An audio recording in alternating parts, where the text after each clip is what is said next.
Donc je demande de bien vouloir accueillir les trois premiers intervenants, madame, les trois qui sont à l'initiative de cette réunion.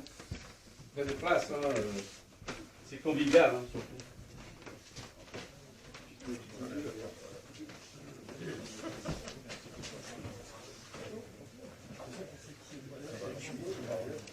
Donc, on va mettre Riyad au milieu, monsieur Ottoman. Alexandre, vous êtes Telabi. C'est ça, et puis j'ai Olivia. Voilà, vous avez ça. Très bien.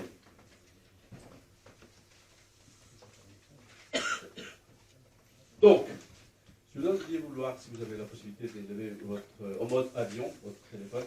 Comme ça, ça va être retransmis en vidéo. Donc, je vous donne de vouloir remercier notre ami Damien Delrin. Alors, commençons par les commencements. Alors, la pression fiscale. C'est un sujet qui est long comme la société, n'est-ce pas? Je vais pas revenir là-dessus. J'ai compris qu'à Conflans et ensuite cette foyer de contestation, c'est moi qui mets les mots, c'est élargi sur l'ensemble de la communauté urbaine, 73 communes. Et donc nous avons ici l'illustration même des trois citoyens qui ont voulu dire quelque chose. C'est à vous maintenant de le dire, avec vos moyens, vos mots, en sachant bien qu'il faut cadrer ces débats. Nous avons évidemment des limites. On doit évidemment respecter nos institutions, hein, parce qu'on est dans une situation démocratique. Tout ça, ça a été fait en 2014-2015, on reviendra un petit peu sur l'historique tout à l'heure. Mais ce qui est important, c'est que cette mastodonte, entre guillemets, est déjà là. C'est un contenant. Et nous sommes tous, en tant que citoyens, 400 000 et plus habitants, nous faisons partie de peut-être la solution. Alors, mais avant d'y arriver là, je voudrais quand même vous donner la parole. Je ne sais pas, je commence par Riyad parce que vous, les premières personnes que j'ai eues au téléphone, et vous allez passer la parole ensuite à vos collègues pour m'expliquer, en fait, ou vous expliquer les raisons pour lesquelles nous sommes là. Mettez 5 minutes chacun, ça me convient. Et le plus important, c'est que donner la parole au public. C'est très important, n'est-ce pas? Voilà. Donc je commence par vous, monsieur Riyad. Vous avez un micro, je crois.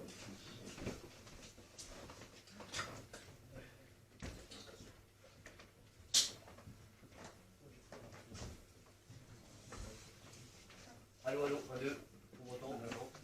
C'est bon? Si. Ok, bonsoir. Tout d'abord, je suis venu aujourd'hui, on est venu en tant que citoyen. Je vous ai préparé un petit mot parce qu'on n'a pas votre dextérité avec les mots, etc. Tout ça pour vous dire que nous représentons les citoyens de GPSO. Nous sommes unanimes.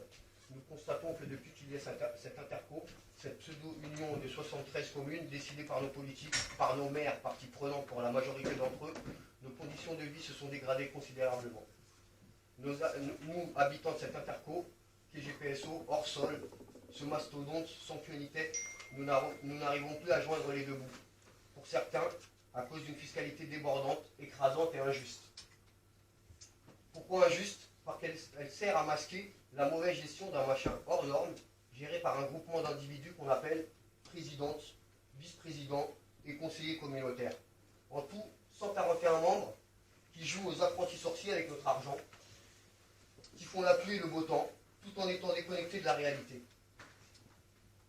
Depuis GPSO, les services des communes se sont dégradés, détraqués, et c'est un fait. L'état des routes, des infrastructures ne cesse de régresser. Le ramassage des ordures ménagères se sont considérablement étiolés. Ça, on ne peut pas en douter. On nous a vendu du rêve pour faire passer cette aberration, en nous promettant une union commune censée nous rendre plus forts, plus riches, et nous faire des économies. Au final, c'est tout le contraire, c'est un fiasco total. Je le répète, nos conditions de vie se sont dégradées avec plus de frais et moins de services. Trop c'est trop. La goutte d'eau a été atteinte lors de l'augmentation des 6 points pour couvrir une gestion, je le répète encore, pour que vous compreniez, désastreuse. Et la débâcle qui est GPSO. Cet interco hors sol et surtout hors de toute réalité. Où ses membres dirigeants font ce qu'ils veulent avec qui ils veulent. Et ce, en toute impunité. décisions arbitraires, impartialité, clientélisme, copinage, conflit d'intérêts, comptes insincères, des clans. Plus nous avons fait des recherches, et plus nous nous sommes rendus compte que la liste des invraisemblances est un puits sans fond. Pourtant, nous sommes de simples citoyens. Nous en connaissons peu sur les rouages et sur la complexité de cette interco, ce mastodonte les GPSO. Nous nous sentons abandonnés par nos élus, et en première ligne, nos maires. Nous sommes à l'initiative de ce débat afin de trouver des réponses à nos questions, mais essentiellement chercher des solutions pour sortir de ce marasme, de ce cauchemar éveillé. Trouver des femmes et des hommes, peut-être parmi nous, de valeur, qui sont dans le domaine de la politique, mais qui ne sont pas animés par leurs ambitions personnelles, et qui ne vont pas mettre leurs ambitions politiques au devant, au détriment du devoir envers leurs concitoyens. Nous avons ce soir plusieurs interrogations à évacuer. Comment a-t-on pu en arriver là? Pourquoi nos élus ont laissé faire? Pourquoi est-ce que c'est à nous, citoyens, de monter au créneau? N'avions-nous pas les garde-fous? Nos maires sont-ils responsables en premier lieu? Ce qui est sûr et certain, c'est que dorénavant, il va falloir compter avec nous et on ne lâchera rien. Voilà. Voilà ce qu'on a à vous dire aujourd'hui. Vous avez la parole. Non, c'est bon, tout a été dit. Ok, très bien. Donc, présentez-vous quand même. Riyad, merci pour la prise de parole. Présentez-vous. Oui. Donc, moi, je suis Riyad Othman. Je suis cadre dans la distribution. À la base, je me suis installé à Conflans il y a 4-5 ans. Un petit rêve de gosse, acheter une maison avec un petit bout de verdure. Je me suis endetté sur 25 ans pour ça. J'avais pas d'argent, je suis pas né riche, fils d'ouvrier.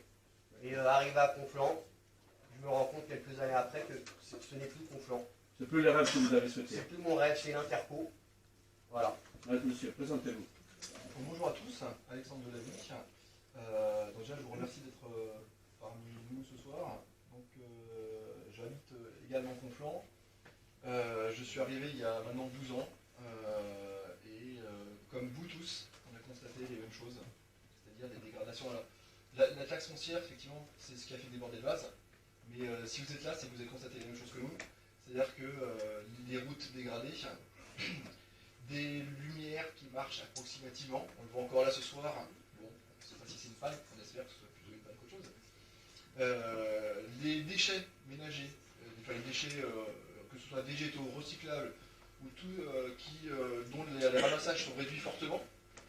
Encore il y a 2 ans ou 3 ans, on a eu une réduction par 2 des ramassages des déchets, que ce soit végétaux ou des déchets ménagers. Tout ça pour le même prix. On n'a pas eu de réduction, que je sache, sur la taxe foncière. En tout cas, la mairie, les mairies des communes qui adhèrent, qui sont intégrées au GPSO n'ont pas eu de restitution du manque justement de services. Donc tous ces services-là, et donc déjà on a tous constaté que c'était catastrophique. On en avait, là je pèse mes mots, on en avait tous gros sur la patate. Et effectivement, l'augmentation des 6%, c'est, je dirais, la goutte d'eau qui a fait déborder le vase. C'est un cri, évidemment, un cri fort qu'on entend bien. Est-ce que vous pourriez, bien évidemment, Madame Olivia Pia, pour compléter les... Bonsoir à tous. Je vous remercie également pour votre présence. Ça me fait vraiment plaisir que vous nous souteniez dans nos actions. J'habite également Conflans-Saint-Honoré, je m'appelle Olivia Biard. Je suis maman seule de 4 enfants. J'ai acheté ma maison en 2014, donc je paye plein pot mes traites. Et là, je ne m'en sors plus avec cet avis de taxe foncière qui tombe, et voilà, ce n'est plus possible. En comparaison, j'ai eu l'occasion de voir un avis de taxe foncière sur la commune de Maisons-Laffitte, donc qui fait partie de la communauté d'agglomération de Saint-Germain, Bouquet de Seine. C'est simple, Conflans est tout simplement 50% plus cher que Maisons-Laffitte. Pour des services qui ne sont même pas comparables. On peut comparer les 2 communes. Maisons-Laffitte est très bien entretenue. Concernant le service de ramassage de déchets, il est 2 fois plus efficace, voire même davantage. Les déchets versés sont ramassés 2 fois par semaine. Nous, c'est 1 fois tous les 15 jours et encore pas sur toute l'année. Ça s'est arrêté aujourd'hui, ça reprendra mi-mars. Voilà. Et, uniquement pour la TEOM, donc la taxe concernant les ordures ménagères. Maison Lafitte est 2 fois moins chère. Alors je m'interroge. On va découvrir tous ces aspects-là, mais je constate effectivement que votre cri de cœur est là, votre constat est fort en disant ça ne fonctionne pas. Merci de cette première tour. Restez là, parce qu'il y a le public. Je voudrais quand même qu'il y ait certains de nos habitants de la communauté urbaine, si vous pouvez juste, si vous avez envie de prendre la parole, interroger peut-être les représentants de ces collectifs, c'est le moment. On a un petit échange de 2 minutes avant de passer à la deuxième phase, le deuxième panel. Je ne sais pas qui veut prendre la parole. Oui. Non. Oui. Présentez-vous et dites ce que vous voulez dire. Bonjour, moi je suis Christine Vérard, j'habite à Flins et Non, c'est tout proche. je ne comprends pas cette taxe. Parce que je veux dire, jusqu'à présent, c'était quand même les mairies qui s'occupaient de ça. Et comment, moi j'arrive, on me colle 6% de taxes. D'accord. Alors que j'habite dans un petit village et qui est capable de s'entretenir tout seul. On aura l'occasion de poser la question à Denis Fess qui va vous dire. Est-ce qu'il y a quelqu'un d'autre qui voudrait intervenir avant de passer? Non. Ah, une seconde. 6 points. Présentez-nous, s'il vous plaît.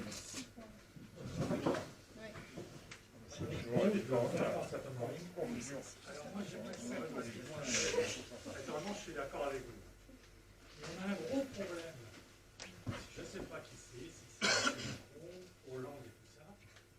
Ils nous ont mis tous les ans des nouvelles taxes, la GPNAP, pour réparer les ponts. À chaque fois, tous les ans, on a refait des structures. La GPSO travaille aussi avec le département. Ils font quand même du boulot. Le problème, c'est qu'on a l'impression qu'il y a des endroits, il y a plus de choses que d'autres. Nous, on n'a pas EOL, on n'a pas le T13, on est en bout de département, on n'a rien. Ça, c'est... Question du problème des couches administratives. Alors, ça, c'est un problème de couche administrative, mais c'est aussi un problème de l'État. Parce que l'État donne de moins en moins de subventions, et après, les autres, ils ont quand même un programme. Alors là où ça, je ne sais pas trop, c'est qui décide des projets. Là, c'est un gros problème. On ne sait pas qui décide des projets. On a aussi un autre problème pour revenir un peu à tous nos problèmes. Ça fait longtemps que je dis qu'il faudrait revenir à un genre de chef de la ville. Quelqu'un qui s'occuperait de... On pourrait téléphoner, dire à tel endroit il y a ça là, et des choses comme ça. Par contre, deux questions. La couche administrative, la deuxième, c'est qui décide. Très bien. Est-ce qu'il y a une troisième prise de parole du public avant de passer? Donc, vous voulez réagir, chef? Il faut que quelqu'un lui réponde à ce monsieur. D'accord. Quelqu'un Voilà. plus amène justement pour passer le micro à monsieur Fess. Très bien. Ce qu'on va faire, c'est on va vous demander peut-être donner la place à 2 personnes qui vont venir ici. Denis Fest qui est là. Alors, beaucoup de questions. On va pas refaire la lecture des codes général des collectivités locales, mais je sais que Denis Fest a été parmi ceux qui ont alerté en 2015 lors de la création de cette communauté urbaine. Et aussi, vous étiez donc conseiller municipal à Andrézy, un des adjoints importants. Et puis, Madame Séné, vous étiez aussi parmi ceux qui ont alerté, j'allais dire contesté les choix de 2015. Alors, donc, allez-y, c'est à vous maintenant de nous expliquer, notamment prenez soin des... Allez-y, monsieur Fess, parce que je sais que vous avez plus de choses à nous dire, notre historique, mais essayez d'être court quand même, hein, parce que... Je vais être très court. Très bien, allez-y. Donc, je suis Denis Fest, ancien premier maire adjoint d'Andrézy, ancien conseiller communautaire et ancien président du 2e groupe d'élus dans l'exécutif, dont on parlait tout à l'heure, le maire, les vice-présidents, les conseillers délégués ont refusé d'intégrer ce 2e groupe d'élus. Ce 2e groupe d'élus dans... Plus près, c'est ça. Un, deux. Donc ce 2e groupe d'élus dans cercle des décisions.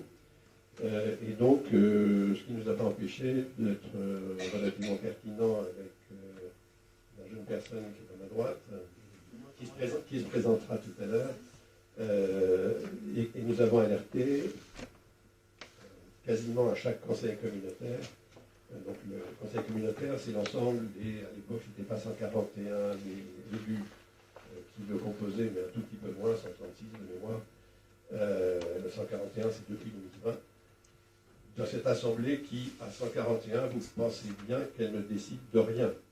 Elle ne fait qu'écouter ce qui se passe et soit lever la main quand ils sont du bon côté, soit s'opposer quand ils sont considérés comme étant du mauvais côté. D'ailleurs, vous savez probablement tous qu'il y a eu un audit par la Chambre régionale des comptes de cette communauté urbaine, et c'est un audit qui est un rapport de la Chambre régionale des comptes qui est accablant pour la gestion de notre communauté urbaine. Donc ça, c'est le premier point dont on pouvait parler. Je pense qu'on n'est pas obligé, je vais essayer de répondre, rappeler les questions. Alors, qui décide D'abord, c'était comment était ton arrivée là? Alors, À quel moment, en 2015, ou même avant? est-ce que j'ai le droit de tout dire? Non, non, si. Alors, la première chose, c'est que sous la présidence de M. Hollande, il y a eu 2 lois successives concernant les intercommunalités. La première qui a dû être votée en 2014, qui s'appelle la loi MAPTAM, la loi MAPTAM en 2014 et la loi NOTRe en 2015. Donc la loi MAPTAM, qui est en fait le premier volet de nouvelle organisation des intercommunalités, qui a renforcé pour nous 2 choses. En deuxième couronne d'Île-de-France. En Île-de-France, ça a créé Grand Paris. Et pour les communes qui ne faisaient pas partie du Grand Paris, mais qui étaient en deuxième couronne de l'Île-de-France, a imposé un minimum d'habitants de 200 000. Donc ça, c'est la loi MAPTAM. Et la loi NOTRe, elle, a considéré a plutôt travaillé sur la province.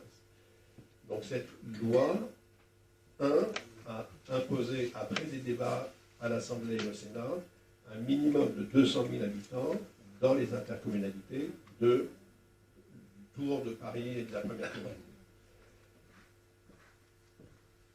Il a donné, la possibilité au préfet de région d'imposer son périmètre.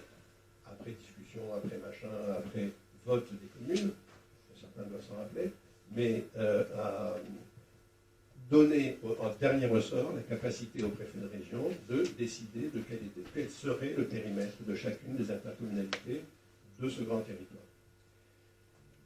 Toute la loi, voilà. Ensuite, la loi a permis aussi, au sein de ces commissions qui discutaient des périmètres, de pouvoir proposer des dérogations au nombre. Donc, si vous regardez la carte des intercommunalités dans la deuxième couronne de Paris, vous pourrez vous apercevoir que toutes ne font pas 200 000 habitants. Il y en a pas mal, notamment dans le 95 et évidemment dans l'Est, en Seine-et-Marne, qui font beaucoup moins de 200 000 habitants parce que les élus ont proposé des dérogations au seuil de 200 000. Ça, c'est le premier point. Et puis, dans notre territoire, dans les Yvelines, il y a pas mal de grands élus un peu connus, qui, de tous bords, alors franchement, c'est de tous bords politiques, qui, pour certaines raisons, ne voulaient pas être soit associés au Mantois, pour certains, soit le Mantois ne voulant pas être isolé à l'ouest et voulant essayer de récupérer la richesse de l'est. Donc certains élus dont certains étaient proches du gouvernement de l'époque, ont travaillé avec le préfet des Yvelines, qui était à l'époque celui qui a créé cette loi MAPTAM. Donc vous imaginez que celui qui a créé la loi MAPTAM, qui est maintenant préfet, faut pas que tout se passe sur Internet, parce que après, Non, mais Allez-y, en plus, Donc, parents, c'est là pour apprendre. donc, le mal est fait de toute façon. ce préfet, oui, j'ai déjà, de toute façon, je suis déjà blacklisté, n'est-ce pas? Donc, ce préfet qui avait été à l'origine de cette loi MAPTAM 200 000 habitants dans la deuxième couronne, se sont mis d'accord entre eux pour dire ben, ce territoire-là, en gros de Conflans au-delà de Mantes-la-Jolie, à Rolleboise, en gros, un peu plus à l'ouest, à peu près Rolleboise, c'est Méricourt en l'occurrence, mais vous ne connaissez pas Méricourt, parce que ce n'est pas notre territoire. Enfin, certains c'est leur territoire, mais d'autres non. Et donc ces élus et le préfet ont demandé au préfet de région de créer ce machin de 400 000 habitants, ingérable, et on l'a constaté, et le rapport de la Chambre régionale des comptes le constate à tout point de vue, y compris dans les... Comment je vais dire ça ? Dans le fonctionnement démocratique. Alors, dans le fonctionnement démocratique, je suis d'accord, d'ailleurs c'est écrit tout à fait noir sur blanc, mais j'irai au-delà du rapport de la Chambre régionale, il dit aussi que la gouvernance n'a pas associé toutes les communes, tous les élus au fonctionnement de... Mais une question qui m'est arrose. Comment est-ce qu'on a convaincu plus des, on va dire, 37 maires? L'argent. Je vous en prie. Je vais quand même... Ouais, je vais répondre parce que moi, il a fallu que je fasse des recherches. Hein. C'était il y a 2014-2015. Donc, entre-temps, l'eau a coulé sous les ponts et on a passé énormément de temps sur le sujet. D'ailleurs, moi, je peux dire que mon mandat de maire, mon premier mandat de maire, on n'a parlé que d'interco. Et on a été très, très souvent. Donc, je suis pensionnée, conseillère régionale aujourd'hui. J'ai été maire d'Évêquemont. Je porte un masque, non pas parce que j'ai le Covid, je vous rassure, mais parce que j'ai quand même une crève et que nous sommes nombreux et que je garde mes miasmes. Oui, peut-être que c'est mieux pour le micro, je ne sais pas. Et en tout cas, vous expliquer, parce que c'est vrai qu'on se dit, mais comment on a pu en arriver là? En fait, ce qu'il faut savoir, c'est qu'avec les lois MAPTAM et nôtres, au départ, on est passé par un pôle métropolitain. Et il a fallu passer par 2 votes, en tout cas 2 avis dans chaque conseil municipal qui étaient 1. Est-ce qu'on est pour ou contre le périmètre? 2. Est-ce qu'on est d'accord pour passer d'une communauté d'agglomération à une communauté urbaine? Alors je me suis amusée à retrouver, mais je vais vous donner les éléments parce que j'avais écrit, qu'est-ce que j'ai pu écrire par ailleurs, pour expliquer d'ores et déjà en 2015 ce que ça allait produire et quel impact de la loi MAPTAM et la loi NOTRe sur la Seine-Aval. Je ne vous dis pas tout, mais illisibilité pour les habitants, inefficacité de l'action publique locale, une mégastructure ingouvernable, des coûts supplémentaires, une hausse de la fiscalité et mise à balle du débat démocratique. Tout était là, tout était clair, tout était limpide. On savait que ça allait se terminer comme ça. Comment ça a pu se terminer comme ça, alors même que sur le périmètre, finalement, 34 communes ont donné un avis défavorable à ce périmètre. 34 sur 73. 34 communes sur 73. Et 4 communes, plutôt que de dire « nous allons mettre un avis défavorable », on dit « nous avons déjà émis un avis défavorable sur le schéma, donc on ne prend pas position ». Mais ils ne disaient pas qu'ils étaient favorables. Ils disaient qu'ils... non, pas qu'ils s'abstiennent, parce que d'autres n'ont pas pris part au vote et ne se sont pas exprimés. Eux ont dit « ça va, on a déjà donné notre avis, donc on ne prendra pas position ». Conclusion, il y a eu 3 communes qui ont fait un recours contre le préfet. C'est Arnouville-les-Mantes, Issou et Évêquemont. Nous avons été 3 communes à faire un recours et attaquer le préfet pour excès de pouvoir. Et on s'est fait complètement réclamer. On a, souvenez-vous, ça a été des grands moments où on a essayé de décaler les... Donc nous étions quand même un certain nombre à y être opposés. Et à partir du moment où le périmètre a été voté, et à partir du moment où on nous a imposé de fait le transfert de la communauté d'agglomération en communauté urbaine, alors que tout le monde savait qu'on ne pouvait pas s'en sortir et reculer. Je veux dire qu'on l'a dit suffisamment, on l'a exprimé fortement. Eh bien, en fait, il y a eu la grande machine, que moi j'appelle Bédier et Totou, qui nous imposait... Pour ceux qui ne savent pas, M. Bédier est président du département, et M. Totou était président de la communauté urbaine, mais avant il était aussi président de la CA2RS et ancien maire de Verneuil. Ces gens-là ont commencé systématiquement à mettre la pression, à faire du chantage, à faire croire que si on était en CELU, on allait gagner 8 millions, etc. Il faut qu'on se dise les choses. Moi, j'ai le souvenir d'une réunion à Morinvilliers, où en fait, en gros, Pierre Bédier nous dit, on était tous là les maires, il nous dit, alors ce mandat va être le plus pourri du monde, on a deux solutions. Soit on se serre tous les coudes, soit on ferme les portes, on met le feu et on crame tous ensemble. J'étais dans une secte en fait. Moi, ça m'a, vous voyez, hein, j'étais tout le temps énervée, j'accusais tous les élus, je disais nous sommes responsables. Quand on dit c'est pas de notre faute, c'est GPSO, je disais c'est nous GPSO, nous avons une responsabilité. Ça a duré pendant des années et des années. On a aujourd'hui une inertie complètement incroyable et du chantage. Et du chantage. On est face à des politiques clientélistes. Il faut une bonne fois pour toutes que ce soit dit. Et donc, on a aujourd'hui, dans cette situation, alors même que l'augmentation de la taxe foncière de 6 points devait être montée, j'ai encore fait une réaction. Enfin, Denis a fait une réaction. Un certain nombre d'élus qui sont présents ici aussi se sont élevés contre cette augmentation qui n'avait aucune base. Le budget, enfin le compte administratif n'était même pas posé, c'est-à-dire que les élus ont décidé de voter pour ces 6 points parce qu'on leur disait mais nous sommes en faillite, nous sommes en faillite, il va falloir que le préfet prenne la main, au secours, on ne peut pas, on ne peut pas. Et donc comme d'habitude, les maires qui sont qui essaient de porter la responsabilité, hein, enfin, je crois qu'il y a face à une instance de 141 élus. Moi, j'ai la chance d'être au conseil régional. C'est facile, je sais ce que c'est, je suis face à Valérie Pécresse, c'est mon boulot.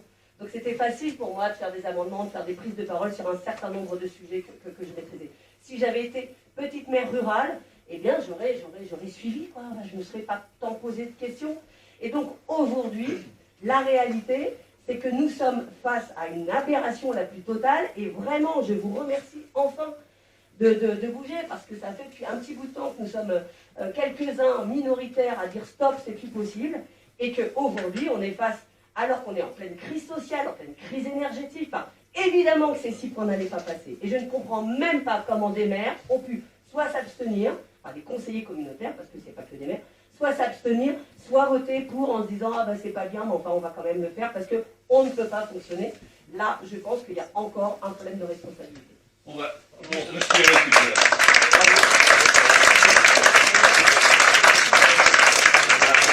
Avant de la prise à nouveau la parole de M. Fraisse, parce qu'il y a plein de questions, est-ce qu'il y a des questions du public? C'est important comme interaction.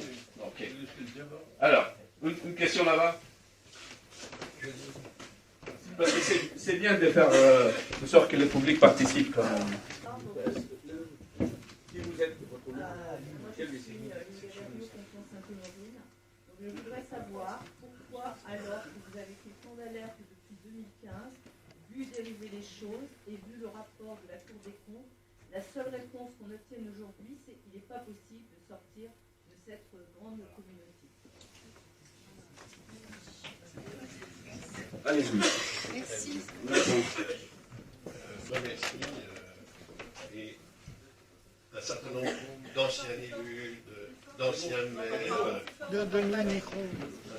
d'anciens élus, d'anciens maires ont été sollicités par sympathisants, on va dire ça comme ça, de tous bords, hein, les anciens élus et les anciens maires de tous bords, ont été sollicités, alors pas en février, qui a été la date de la décision, et sur laquelle j'avais déjà réagi sur Facebook, et sur laquelle 4 élus ont déposé un recours au tribunal administratif contre cette décision. On va pouvoir expliquer pourquoi elle est, de notre point de vue, dans l'illégalité. Mais on va dire que la réaction, quand les feuilles d'impôt sont tombées, me paraît salutaire. Et effectivement, c'est maintenant. Donc la question, c'était pourquoi on ne peut pas en sortir. Alors, laisser faire, je pense que très clairement, c'est le passé, mais très clairement, c'est parce que les élus qui ont décidé de sa création sont des habitués du chantage. On va dire comme ça. Et notamment sur cette décision de la taxe foncière, les maires, la décision a été prise vers le mi-février. Fin janvier, tous les maires en exercice ont reçu un courrier de la part de la présidente indiquant un tableau des voiries qui seraient faites de 2022 à 2026. Vous avez vu l'état de vos voiries. Donc, le maire qui reçoit un tableau qui dit « Ah, finalement, on va vous faire de la voirie ». Mais il y avait une petite phrase en bas qui disait « Ah, mais ce tableau ne sera effectif et ne pourra être réalisé que si la taxe de 6 points sera votée en février ». Ça, c'est la première chose. La deuxième chose, c'est que pendant le Conseil communautaire, qui a voté à 91 sur les 141, 29 contre, ça je pense qu'il faut les remercier, il faudra travailler avec eux. 18 abstentions, on se demande le courage. Et 3 qui n'étaient pas là ou qui n'ont pas participé au vote. Un vice-président, actuellement devenu député, pardon, est intervenu en disant « Je ne comprendrai pas que ceux qui ne votent pas cette taxe aillent demander des subventions au département. » Vous parlez des calories, pour être clair. C'est aussi un conseiller Bédier l'avait départemental. dit aussi. Hein. Pardon? Lors du conseil, Bédier l'avait dit aussi. Non, alors Bédier, il a dit... En tout cas, s'il vous plaît, précision. Non, mais je suis d'accord, Bédier l'avait dit avant, mais pas au conseil. Le conseil est revenu. Et au conseil, après l'intervention de Karl, il est intervenu en disant « Mais non, bien sûr que non, mes bons amis, ne vous inquiétez pas. » Alors pourquoi est-ce qu'on ne peut pas sortir maintenant? Est-ce que vous êtes précis? Deux choses. Donc, dans notre comité, mais je pense qu'on pourra travailler très clairement ensemble, parce que plus on est fou, plus on sera efficace, très sincèrement. N'essayons pas de nous diviser, essayons plutôt, j'ai aucune ambition au bout de... Répondez à la question, s'il vous plaît. Je peux le dire là, parce que voilà. Donc, deux choses. En gros, la loi, même si on a travaillé dessus, l'amendement n'est pas passé, la loi autorise d'autres formes d'intercommunalité, les communautés de communes et les communautés d'agglomération, à se diviser, à créer, soit dans une communauté d'agglomération, des communautés de communes en dessous ou autres, mais cette loi n'autorise pas les communautés urbaines et les agglomérations à se diviser. De toute façon, pour se diviser, il faut d'abord passer par un autre article de loi qui permet et qui, à l'époque, imposait, et maintenant permet, la révision du schéma départemental de coopération intercommunale. En fait, on peut demander la révision des périmètres des intercos. Sauf que, en ce qui nous concerne, nous, communautés urbaines, ça ne peut être utile que si la loi change pour qu'elle soit équitable pour tous les citoyens, que vous habitiez dans une communauté d'agglomération, une communauté urbaine, une communauté d'agglomération, une communauté de communes ou une communauté urbaine, très sincèrement, la Constitution dit qu'on doit avoir les mêmes droits. Donc, effectivement, ça va passer par une modification de la loi, soit avec nos parlementaires, et nous sommes actuellement en train de rencontrer des parlementaires concernés par le territoire de GPSEO. On a déjà rencontré 2, il y en a 3 dans le pipe, dans les rendez-vous, et on va solliciter ceux que nous n'avons pas encore sollicités, dont celui dont je parlais. Ça, c'est la première version. On le garde pour la fin. Ça, c'est la première possibilité. Donc, passer par un amendement de la loi qui ouvrirait pour tous les citoyens cette capacité à se diviser et à revenir sur les intercommunalités, comme le dit la loi, conformes au bassin de vie réel. Si vous habitez dans l'Est, je doute que vous alliez tous les 2 jours ou tous les 3 jours à Mantes-la-Jolie. Si vous habitez Mantes-la-Jolie, je doute que vous alliez à Constant faire vos courses. Très bien.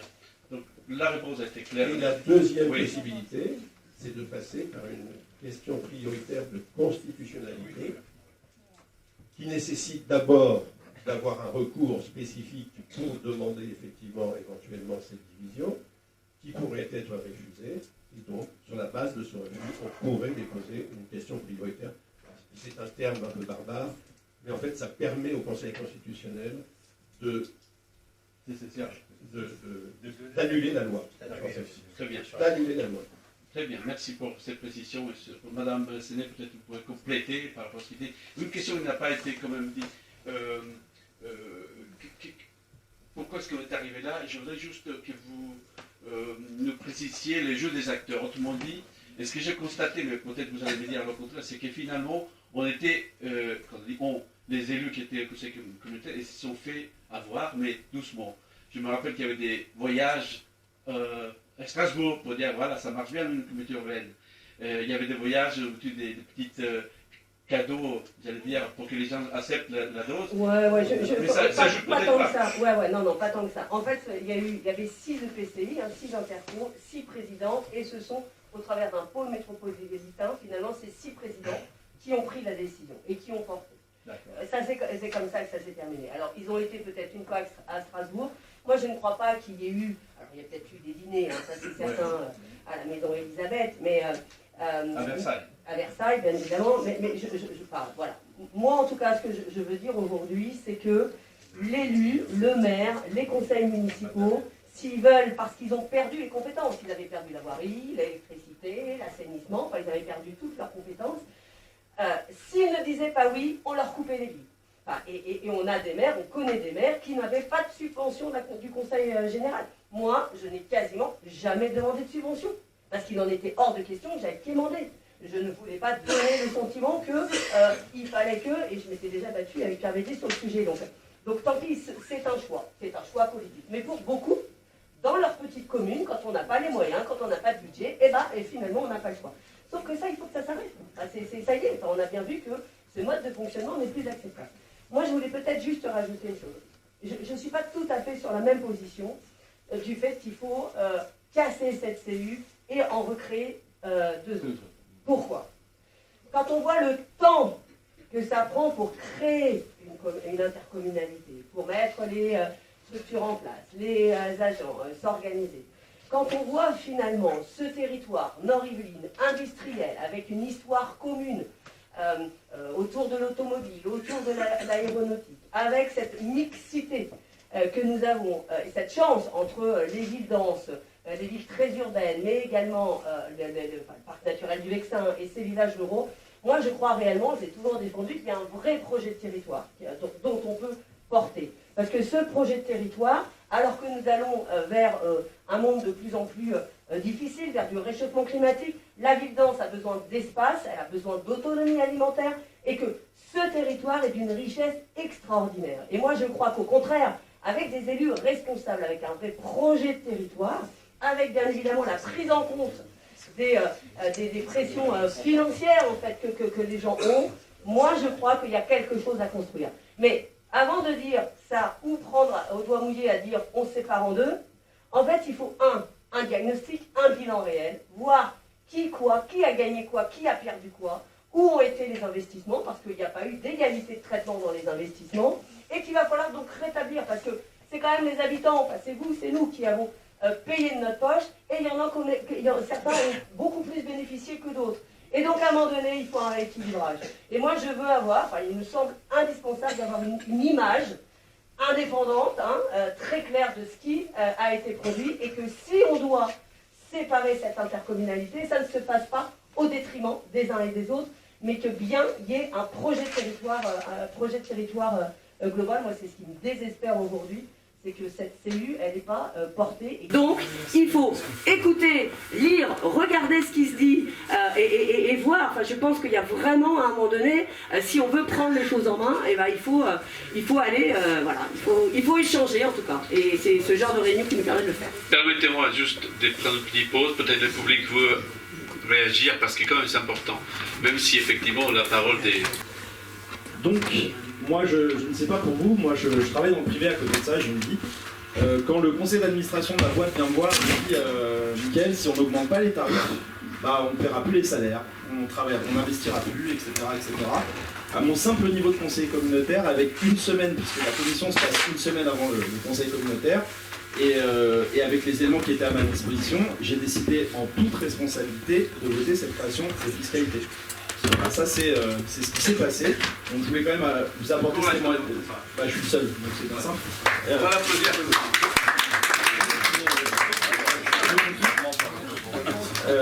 Non mais très rapidement, c'est les éléments qui étaient à ma connaissance. Dans ma ville, je connaissais la situation fiscale de la ville. Et il y a quelques collègues qui le savent ici. Là, j'ai essayé, bon gré mal gré, de proposer une baisse de fiscalité équivalente au niveau du taux communal. Évidemment, ça a été retoqué par le maire. Ça aurait pu être ça. Je crois que ça a été fait dans d'autres conseils municipaux ailleurs sur la CU. Tout ça pour vous dire que le sujet est beaucoup plus compliqué que je crois. Voilà. J'insiste également sur ce qu'a dit Denis concernant la démarche qu'il a en tant qu'élu vis-à-vis des parlementaires. Alors j'ai oublié de dire que je suis aussi suppléant de la députée Nadia S de la 7e circonscription et qu'effectivement je crois que Nadia S va vous recevoir. Et j'étais avec elle en fin d'après-midi parce que j'ai pu dégager du temps pour venir ce soir. J'ai validé ma présence il y a à peine 1h30 et j'invite les membres du collectif citoyen, s'ils le souhaitent, à prendre attache avec elle, elle les recevra sans aucun problème. Voilà, c'était mon seul commentaire. Bon. Une réaction de la part de M. Frey, allez-y. Oui, ok, c'était une semaine avant, et ce qu'on vous a donné comme document était insuffisant. On est tout à fait d'accord là-dessus. Pourquoi vous n'avez pas demandé le report de la délibération? C'est ça la question. Ok. On agit individuellement. Non mais, dans un groupe, au lieu dans un groupe de s'abstenir et de laisser faire, pourquoi, alors qu'on était plusieurs à avoir alerté des conseillers communautaires, pourquoi ne pas avoir demandé le report de cette délibération à minima au moment du vote du budget, ce qui est la norme quand on vote les taux? On a d'autres questions ici. On va peut-être pas refaire le match parce que c'est complètement inutile. Moi, j'adhère complètement à ce qu'a dit. Oui, Yvan Roscoe, je suis conseiller municipal d'opposition à Kiel-sur-Seine. Moi, j'adhère complètement à ce qu'a dit NCD tout à l'heure sur le fait que le vrai problème, c'est pas la taille aujourd'hui de la CU, c'est plutôt le fonctionnement démocratique. Alors, oui, il faut voter, mais oui, il faut aussi contrôler ce qui se fait au niveau de la CU. Et aujourd'hui, les moyens de contrôle, ils n'existent pas.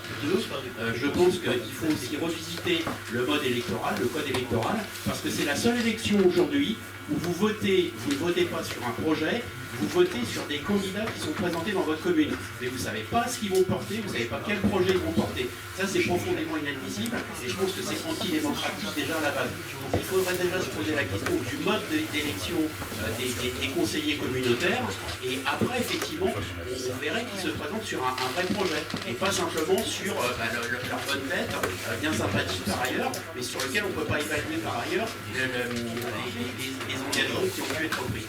Juste, les intercommunalités ne sont pas des collectivités en tant que telles. Donc, également, mais politiquement, à un moment donné, il faut se poser la question. Il faut arrêter de c'est ton même problème. Donc il faut réformer ces points-là aussi, hein, si j'ai compris les paroles de monsieur. Ça, ce sera un autre débat. Alors, monsieur Jamais, allez-y. Vous connaissez bien le Mantois, vous avez aussi l'historique de cette affaire, là. Allez-y. Oui, je crois qu'à toi, ce n'est pas une garantie, parce que moi, je parle beaucoup de notes, donc j'ai essayé d'aller très vite. Moi, je trouve que ce que dit Othman Riyad est très vrai sur la citoyenneté. Non, c'est pas vrai que c'est votre faute si les élus que vous avez élus ont voté ça. Qui, en conscience, a voté pour des conseillers communautaires aux dernières élections municipales? Avantage de lit, c'est 28% de participation. Personne n'a voté, on a tous voté sur des programmes municipaux, il n'y avait rien sur la gestion. C'est pas vrai. On ne peut pas dire autrement. C'est effectivement, comme vous le disiez, ça pose un problème démocratique. Et à mon avis d'ailleurs, à la création de la GEPSO, et des communautés urbaines en général, c'est d'ailleurs ça qui était en cause. Parce que le plus gros problème que je vois là-dedans, c'est l'éloignement des citoyens des lieux de décision. Vous vous retrouvez, parce que moi j'ai fait partie des conseillers communautaires qui ont voté contre, qui ont alerté, parce que c'est pas vrai que c'est 2 mois avant qu'on savait, 1 an avant. Je me rappelle du président Raphaël Cognet, maire de Mantes-la-Jolie, qui disait on n'augmente pas cette année parce qu'il y a les élections départementales. Tout le monde, tous les maires, sans exception pratiquement, rien dit dans cette affaire. Qui ici a voté pour son conseiller communautaire à la GEPSO?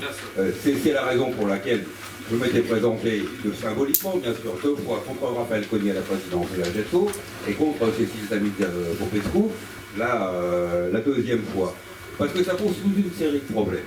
Je pense notamment, avec cet éloignement des citoyens des lieux de décision, je vais prendre un ou deux exemples, pas plus. L'École nationale de la musique, à Mantes-la-Jolie. Elle a un nom, l'École nationale de la musique. Pourquoi ce n'est pas l'État qui finance ça? Pourquoi il n'y en a qu'une? De Conflans, vous y allez, ou à l'École nationale de la musique? Personne n'y va. Pourquoi c'est financé par la GEPO? Et pourquoi, justement, on a trouvé que c'était plus simple de le faire comme ça? Un autre, qui n'est pas un autre exemple, qui n'est pas de Mantes-la-Jolie, qui est quelque chose que je connais bien, en tout cas que j'ai bien connu, qui est le SARO à Orgeval, qui est le syndicat d'aménagement de la région d'Orgeval, sur l'eau, qui était en régie publique, qui a été cassé par la création de la GESO. On a dit non, il n'y a plus de place pour vous, parce qu'il n'y a plus de syndicats intercommunaux, parce que voilà, tout doit être formaté j'ai fini, dans cette espèce de gros truc. Je pense, moi, que dans cette histoire, il y a besoin de reprendre des coopérations librement consenties. Je le disais par exemple, j'ai vraiment de terminer sur la cantine. Sur les cantines, par exemple.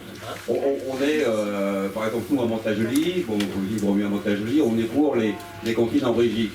Évidemment que ça ne doit pas se faire au niveau de la GEPO, sur la cantine, etc. Il faut qu'on s'entende avec des prix de cours, etc. Ça, pourquoi c'est pas possible? Et pourquoi il faudrait se formater à chaque fois qu'on va aller là-dessus? Donc moi je crois que le problème, c'est pas forcément de donner du sens à quelque chose qui n'en aura jamais, dit de diviser en deux ou en trois, c'est tout simplement de retrouver la liberté de pouvoir s'organiser pour les communes en tant que telles. Et ça veut dire aussi, ça passe comment ça?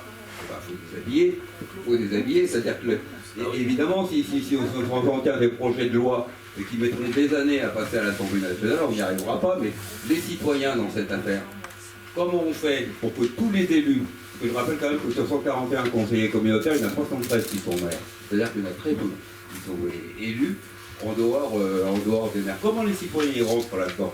Moi je vais vous dire, et je terminerai là-dessus, le premier aperçu que j'ai eu en arrivant là-bas, c'était, vous nous emmerdez, parce qu'on est entre nous, on est drôlement bien entre nous, personne ne nous regarde, ils arrivent à couper les vidéos, etc., à me mettre dans le noir pendant que je parlais. Il ne faut surtout pas que les citoyens mettent leur nez dans cette chose-là. Et bien ça, je crois que peu à peu, et moi je remercie le collectif et Hotman pour justement arriver à ce que les citoyens s'en emparent. Je crois que ça, qu'il y a besoin de travailler longtemps, mais de rien lâcher. Merci. Donc les manques de transparence a été dit. Alors, court s'il vous plaît, parce qu'il faut que...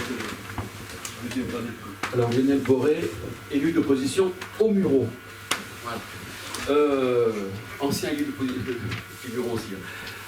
Oui, la démocratie, c'est sûr que personne effectivement n'a voté pour un programme GPSO. On a tous voté pour un maire, etc.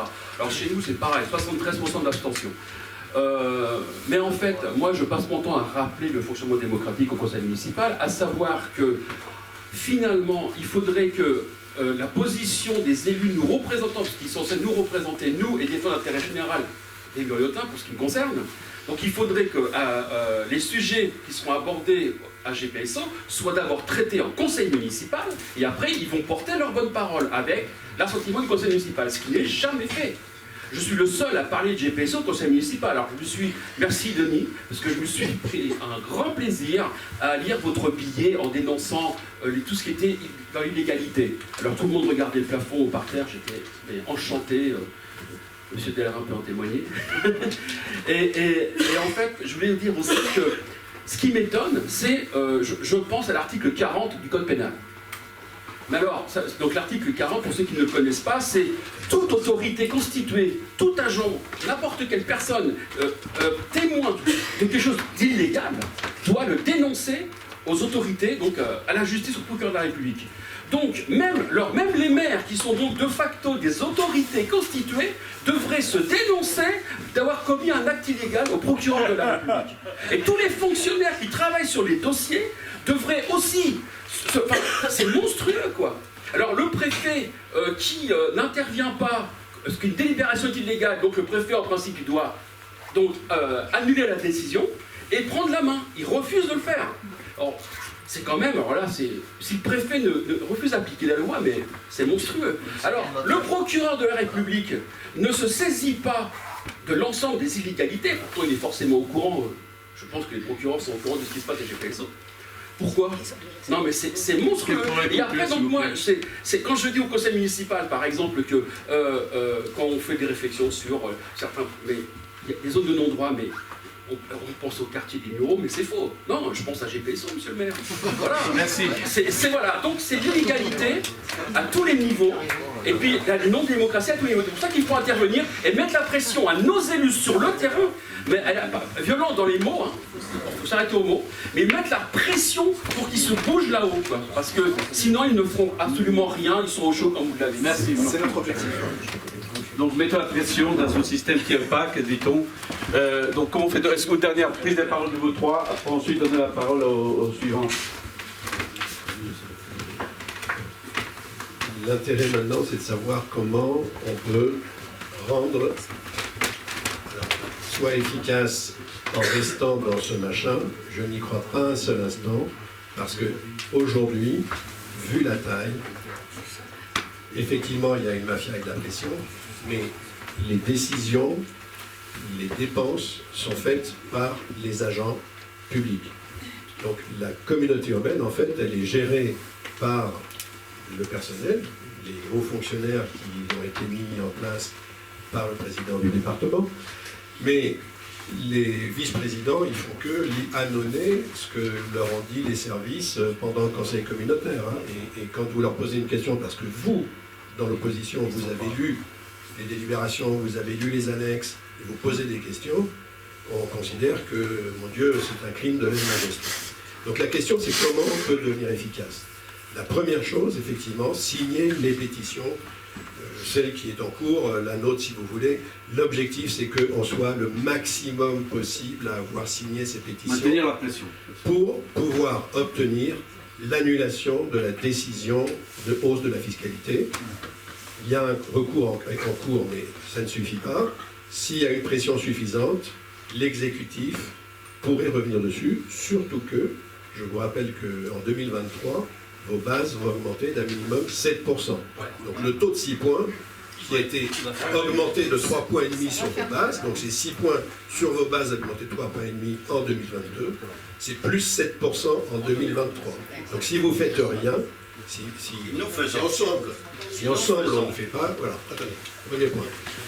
Deuxième point, nous rencontrons vous avez vu qu'ici, il y a un certain nombre d'élus plutôt d'opposition ou anciens maires qui sont présents parce que, comme on l'a dit, beaucoup de maires en place qui soutiennent le besoin de revenir vers de l'efficacité et de la démocratie disent « Ah mais je ne peux pas y aller, tu comprends, je ne peux pas le dire maintenant officiellement parce qu'on va me couper les fibres. » Donc, il faut effectivement essayer de modifier la loi et quand même, dernier point, avec vous probablement, écrire à vos maires qu'ils aient voté contre pour ou se sont abstenus, écrire à vos maires de manière précise en demandant pourquoi ils ont voté comme ça et quelles seront leurs positions en avril 2023 sur le vote du taux.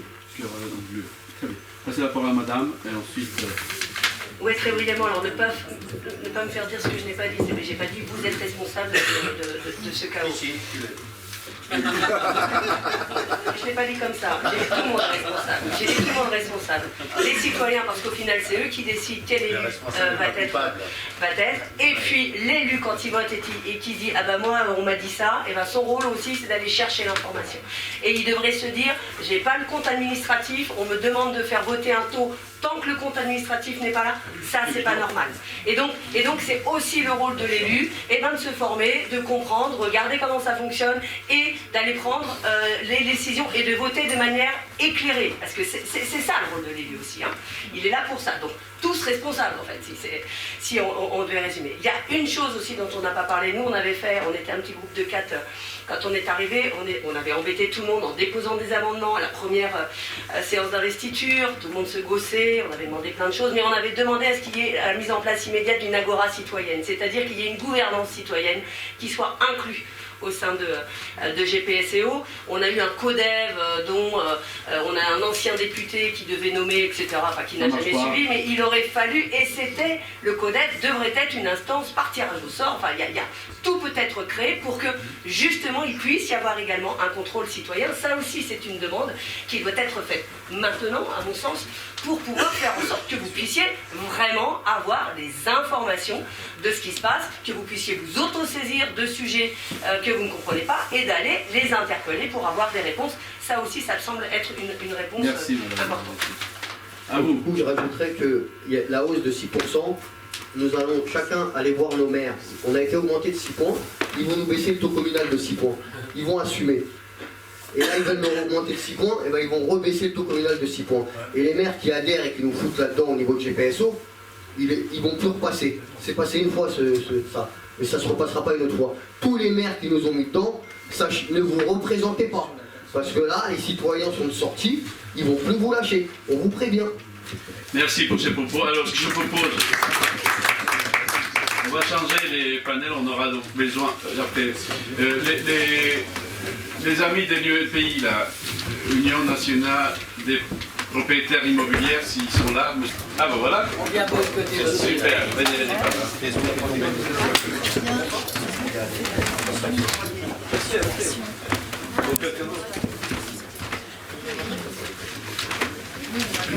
Monsieur le milieu, là.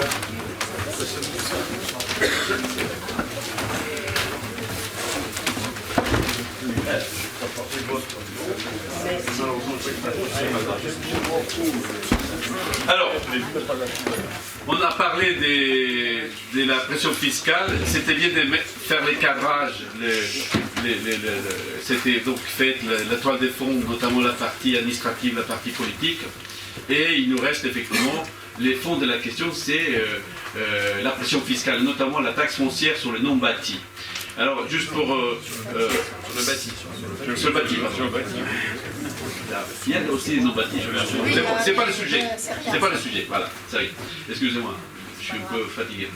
Donc, on a invité, et merci d'être là, monsieur le président de l'Union nationale des propriétaires immobiliers des Yvelines, qui vous êtes accompagné avec monsieur Lima, c'est ça. Donc voilà, vous avez 7 minutes pour expliquer tout ce qu'il faut savoir sur cette problème fiscale. Non, c'est à dire, ce qu'il faut quand même savoir, c'est, on a des questions de la salle, notamment, à quoi sert cet impôt? Si vous pouvez juste nous dire à quoi sert, finalement. Et puis deuxièmement, l'évolution de ces taxes a été importante depuis 10 ans. Hein, je sais que le UNPI observe l'évolution de ces taxes depuis plus de 20 ans. Et agit. Et agit, allez-y. Mesdames, Messieurs, bonjour. Merci aux élus, merci aux associations présentes. Donc mon collègue Lima et moi-même, donc Philippe Lumeau, le nom a été un petit peu déformé, mais l'important c'est le contenu. Donc notre association est bien connue depuis 120 ans. Nous agissons en faveur de la propriété immobilière et contrairement à la perception qu'une frange de la population ou des politiques, on n'est pas une association repliée sur elle-même, on est sur une ouverture. La preuve, nous participons à toutes les commissions de conciliation, qu'elles soient fiscales, de litiges sur les loyers, de litiges sur les baux commerciaux et également sur les expulsions, de façon à ce que, tout en pratiquant de façon humaine, les propriétaires puissent recouvrer un jour, après 3 ans en moyenne, leurs biens. Donc aujourd'hui, on va vous parler effectivement de la taxe foncière. La taxe foncière aujourd'hui, par exemple, pour vous donner l'impact, pour un bailleur, ce n'est pas le problème majeur pour vous. Donc un propriétaire qui loue un bien, ça représente environ 3 mois de recettes locatives. Ça vous donne simplement le niveau du curseur. Et comme ça vient d'être dit, les perspectives qui s'annoncent sont extrêmement préoccupantes. Là, vous avez débattu sur la hausse qui a été votée, mais il y a un mécanisme qui est institué, et là qui ne dépend pas des élus, qui est un mécanisme d'indexation sur le coût de la vie, l'inflation. C'est pas l'INSEE, c'est un mécanisme un peu plus complexe et encore plus défavorable. Mais on ne rentre pas dans les détails. Donc comme ça vous a été dit à juste titre, 7% l'année prochaine. Un exemple. Paris, par exemple, qui vient de voter son projet de budget, va augmenter avec cette synergie donc de 7% plus la hausse à 59%. C'est le prévisionnel hein, que l'on fait. Il est prévu donc une hausse de l'ordre de 50% et ça amène donc au final la synergie, le mécanisme entre la hausse des bases et la hausse locale à ce taux-là. Ceci est vrai pour vous, ça vient de vous être dit. Donc on vous alerte tous sur ce problème. Et là, c'est plus sous contrôle de vos élus. L'UNPI ne vient pas dans le débat qui a été vu, qu'on comprend très bien. Mais néanmoins, on est intervenu, sachez-le, au moment où, il y a 5 ans, le conseil départemental était partie prenante dans la taxe foncière. Je vous rappelle, c'est moi qui ai porté l'affaire. 66% ont été votés. Je ne fais pas de politique, je ne cite même pas qui a été à la manœuvre. On peut dire c'est le Mais même. nous, on le sait. C'est le même. Non, c'est pas un problème de transfert. Là, moi, je viens parler de mécanisme. Nous sommes une organisation qui se doit de rester. Mais vous allez voir, et c'est avec des démarches éthiques, indépendantes. Vous avez une démarche qui est plus structurelle, une démarche un petit peu plus politique, Citoyenne aussi. au sens Citoyenne. large, voilà. Donc nous, on a une démarche qui est de défense, effectivement, de l'intérêt collectif des propriétaires. Sachez qu'on est, en France, 25 millions. 25 millions, autrement dit, nous sommes la force potentielle la plus importante en termes de tranche. On est finalement un levier formidable. Le problème, c'est que les propriétaires, d'abord, il y a cette vision très délétère parce qu'il y a effectivement quelques mauvais comportements. Bon, il y en a, comme dans toutes les tranches. Mais globalement, c'est des gens qui subissent, qui baissent la tête et à qui on a appris les politiques, y compris venant de partis où on pourrait s'attendre à ce qu'ils les défendent. Eh bien, c'est sidérant. Je ne suis pas un défenseur de qui que ce soit, mais il a été proposé au sein de la commission de l'Assemblée nationale, il y a quelques semaines, un bridage, un plafonnement de la hausse mécanique dont je venais de vous parler, 7%. Il était question d'une hausse divisée par 2. Qui a bloqué? C'est les maires. C'est les maires dont vous connaissez la tendance. On ne s'attendait vraiment pas à ça. Alors l'explication, elle est très simple. C'est que dès lors qu'on leur a supprimé la taxe d'habitation, la taxe foncière reste le dernier levier pour eux. Donc ils refusent. La taxe d'habitation, elle n'est pas supprimée. Vous avez tout à fait. C'est ça l'arnaque. C'est ça l'arnaque. C'est quoi la... S'il vous plaît, la question. C'est des vases communicants. Mais on veut savoir la vérité. Donc, elle a été supprimée soi-disant, on nous dit que l'État compense. Alors, l'État compense à l'euro près. Sur les taux de 2017, sur les taux de 2017, l'État compense à 100%. Certains maires nous disent avec les nouvelles bases. S'il compense, S'il vous plaît, S'il vous plaît. C'est ça l'arnaque. il y a eu un glissement de la... S'il vous plaît, je propose de laisser terminer, après on aura un échange avec toutes nos choses. Donc, globalement, on a compris, il y a une consensualité dans la question. Donc, en gros, j'y réponds, il y a eu un glissement technique de la part départementale vers les communes.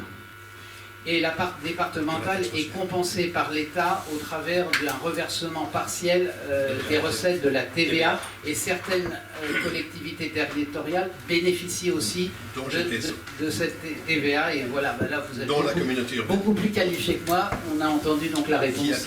Qui a touché plus, grâce à la TVA, de compensation de taxes d'habitation. Elle a eu 5 millions alors qu'elle en attendait 3,5 ou 4. Oui, puisque la taxe d'habitation, Parce que la TVA, est basée sur les revenus exactement. du ménage. Alors que là, il touche même encore plus, puisque c'est basé parce que c'est une part de TVA et que la TVA augmente. Donc l'action de C'est plus l'UNPI, favorable pour GEPSO. l'action de l'UNPI a permis une limitation de cette hausse de 66%. Vous savez qu'en fin de mandature, il y a eu une légère baisse. Bon, il peut y avoir d'autres facteurs circonstanciels, certes. Mais voilà, notre action avait été quand même assez utile. Je vous donne 3 chiffres. On avait dit qu'on mettrait très peu de chiffres. Sachez, suivant votre demande, on a étudié la période de 2011 à 2021. Les données de 2022, pour l'instant, on les a par la remontée de nos adhérents, mais on considère qu'elles ne sont pas publiables officiellement parce qu'elles n'ont pas la fiabilité.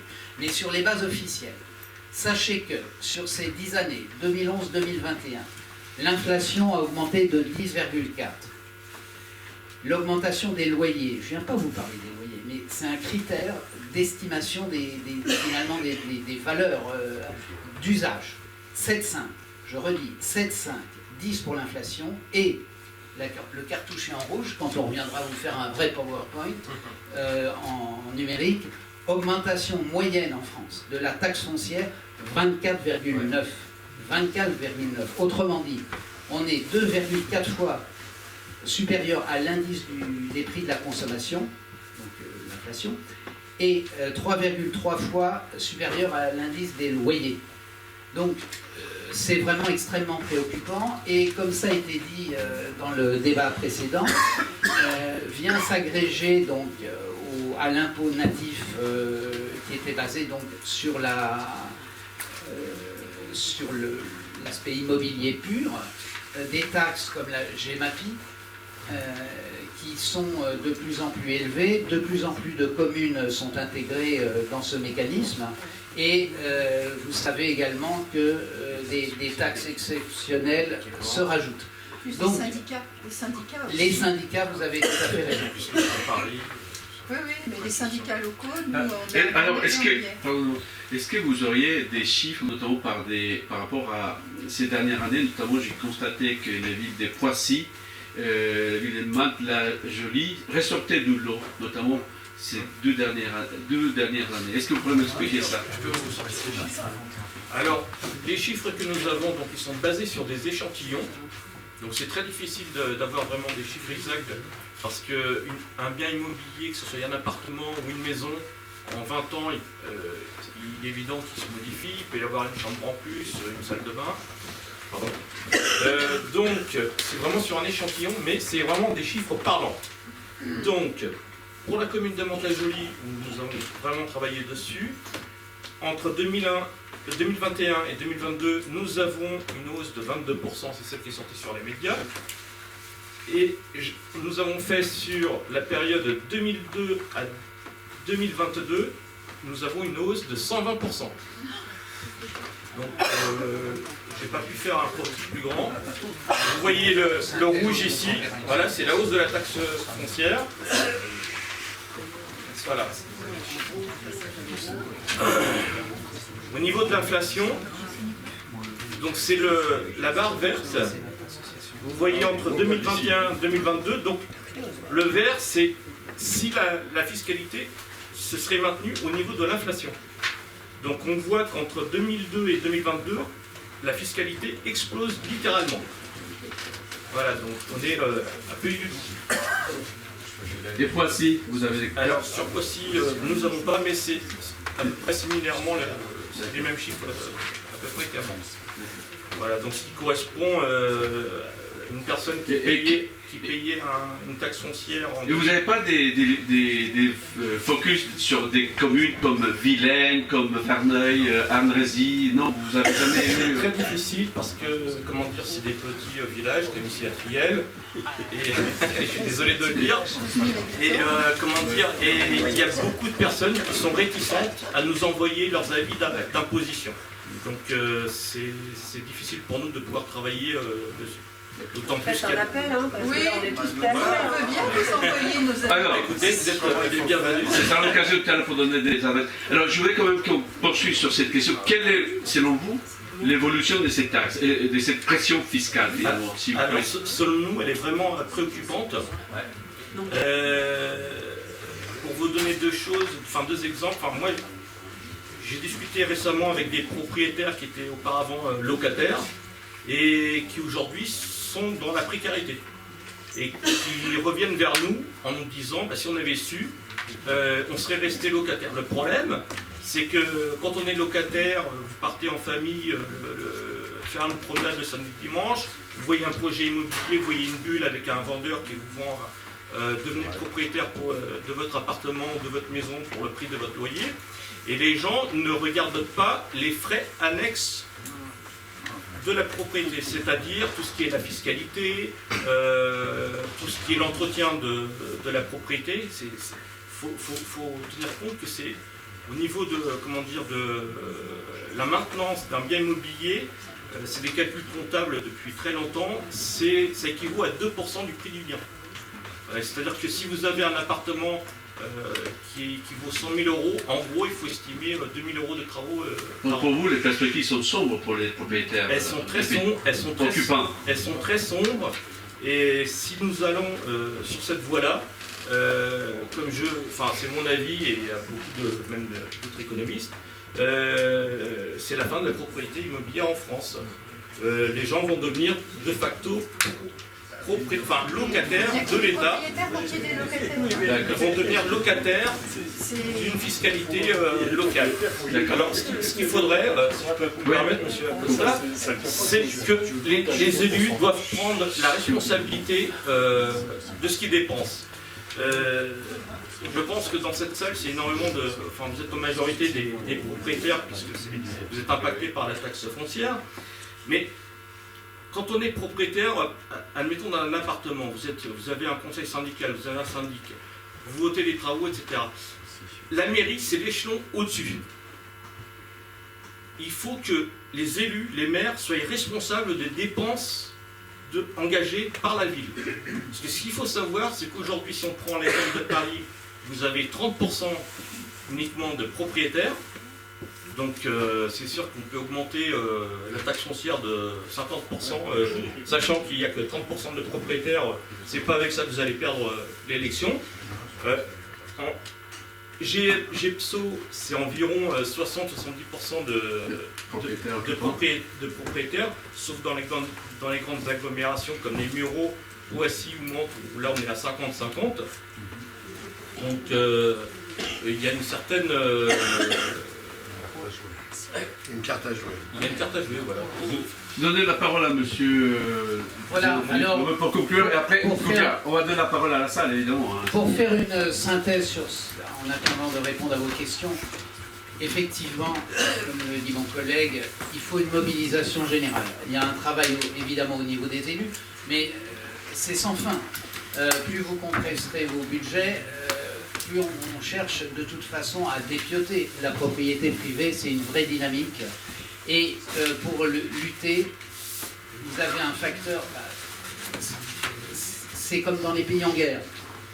La force et la volonté. On est 25 millions, je vous le rappelle, 25 millions. C'est pas une honte que de disposer d'un bien. D'autres personnes préfèrent voyager, s'offrir...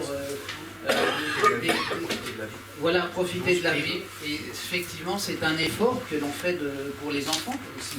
S'il y a les descendants, c'est pas pour nous qu'on fait ça. Il y a beaucoup de gens qui... Et là aussi, sachez que au travers de 3 successions, un bien est complètement en succession en ligne directe et laminé. On est dans toute cette logique. Donc, je reste sur le sujet.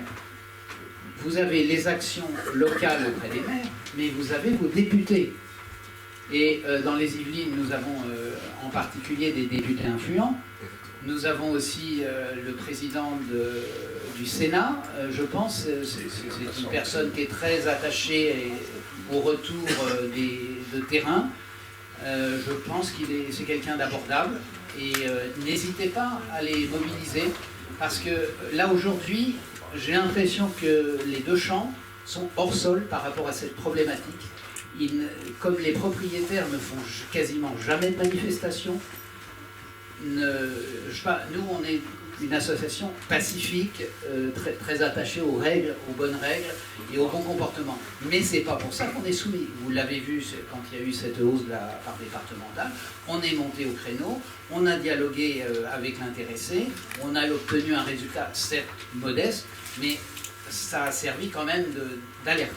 Donc aujourd'hui, agissez vers vos élus, mais vous êtes présents, c'est une bonne chose, ça montre aussi que vous êtes concernés, et les élus en responsabilité et qui ont les leviers, il faut les solliciter, donc les députés. Oui, monsieur. Non.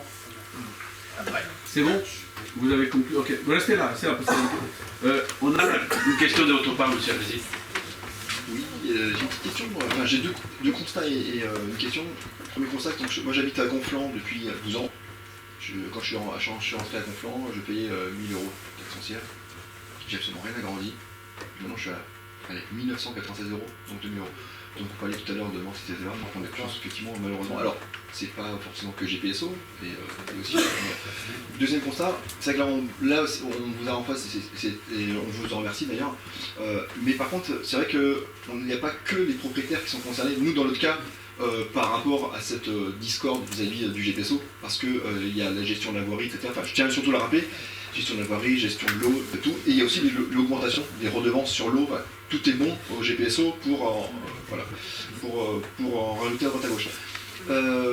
Ma question, elle concerne la gestion de la taxe foncière. Est-ce que vous pourriez nous dire de quelle façon est répartie la taxe foncière, de quelle façon les villes gèrent justement ce qui leur est dû dans la taxe foncière et comment elle est utilisée en fait?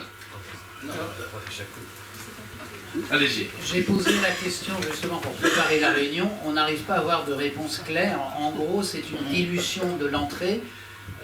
On a compris qu'en fait, lors du projet de finances, les communes définissent des objectifs et mettent en face des moyens pour les financer. Je pense que notre élu pourra être beaucoup plus précis. Il va répondre peut-être à la question. Autrement dit, est-ce qu'il y a un fléchage entre la taxe foncière et les dépenses? C'est exactement ça. Alors, théoriquement, quand vous préparez le budget d'une commune ou celui de GPSO, vous décidez d'investissement. Enfin, vous avez d'abord des dépenses de fonctionnement et des recettes de fonctionnement, dont les impôts, mais vous allez commencer par regarder toutes les recettes, sauf les impôts, vos dépenses obligatoires, et puis vous allez regarder quels investissements vous souhaitez faire sur théoriquement une programmation sur plusieurs années. Vous arbitrez en fonction de normalement, si vous travaillez correctement, vous arbitrez vos investissements en fonction de vos possibilités financières, et puis il vous reste probablement un déficit qui est le montant qui va servir à lever l'impôt. C'est-à-dire que vous avez un tableau qui s'appelle, je ne sais plus combien, le 12 quelque chose, qui indique quel est le taux de l'année précédente, de combien vous avez besoin pour équilibrer votre budget. Je rappelle que les communes et les intercommunalités n'ont pas le droit de voter des budgets en déficit. Donc, contrairement à l'État.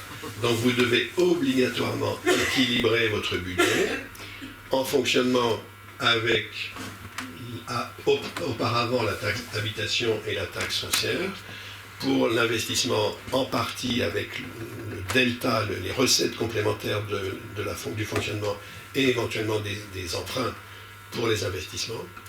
Et c'est ce calcul qui qui normalement doit décider du taux.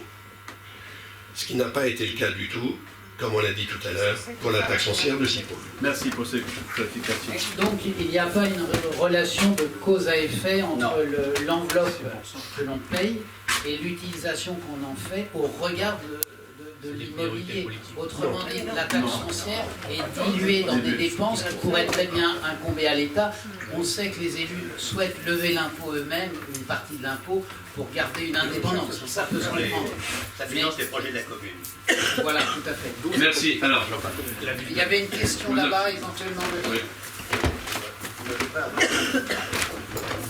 Oui, bonjour. Je vais sortir un tout petit peu de ce que vous étiez en train de dire. Julien Crespo, ancien maire de Vaux-sur-Seine. Simplement pour préciser quand même sur les 6%. J'ai regardé moi le 6 points, pardon, excusez-moi, des formations. J'ai regardé les comptes administratifs de la GPSO qui sont arrivés après le vote. C'est QFD.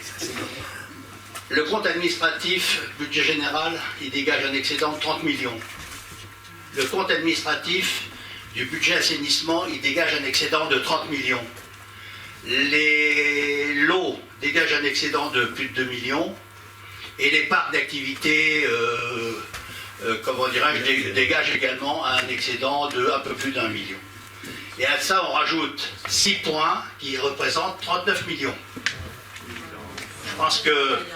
Je pense qu'il y a un petit problème. D'accord. On a parlé, je termine. Oui, conclu. Il est pressé. C'est lettre. Oui, non, mais je précise également qu'au-delà des 6 points, il y a une délibération qui est passée également augmentant l'eau et la redevance assainissement. 0,25 € par mètre cube sur l'eau et 2,57% indexé, les deux montants étant indexés, c'est-à-dire que tous les ans ça va augmenter sur l'assainissement. Donc on nous prend de ce côté-là, on reprend de l'autre de façon un peu insidieuse parce que ça, bon, 0,25 sur l'eau, c'est pas terrible, mais ça peut commencer à chiffrer quand on regarde les consommations qu'on peut avoir. Et puis je voudrais terminer sur la remarque de Ghislaine en disant que il y a le bulletin de vote, mais on peut aussi faire des recours. Comme citoyen. On a parlé, comme citoyen, on a parlé des ordures ménagères, et je suis concerné parce qu'à Vaud, sur certains secteurs, on a diminué par 2 le ramassage, les collectes, etc. On n'a plus de ramassage de déchets verts. La taxe, elle est de 7,57%. Elle n'a pas été diminuée chez moi, à Vaud. Elle n'a pas été divisée par 2. D'accord. Nulle part. Nulle part.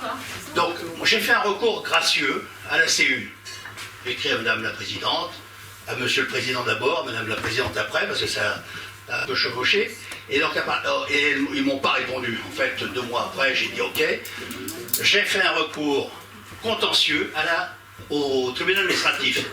Donc, tout citoyen que vous êtes, vous pouvez également, et tous citoyens que nous sommes, se grouper et faire des recours contentieux. Denis parlait du recours contentieux sur les 6 points, dont je suis signataire. J'ai fait moi personnellement, en mon nom, un recours contentieux sur la taxe, sur la TOM, parce que je trouvais indécent. Ordures ménagères. La TOM, oui, pardon, ordures ménagères. Je trouvais indécent qu'on me divise le service par 2 et on ne me, comment dirais-je, on ne me divise pas la redevance par 2. Sachant que cette redevance, quand vous regardez, il y a eu une conférence des maires, ou je ne sais plus quand, ils prévoient de la porter à 9%. Aux alentours de 9%. Donc là, les moutons que nous sommes, alors prendre froid, c'est très vert. Très bien, merci.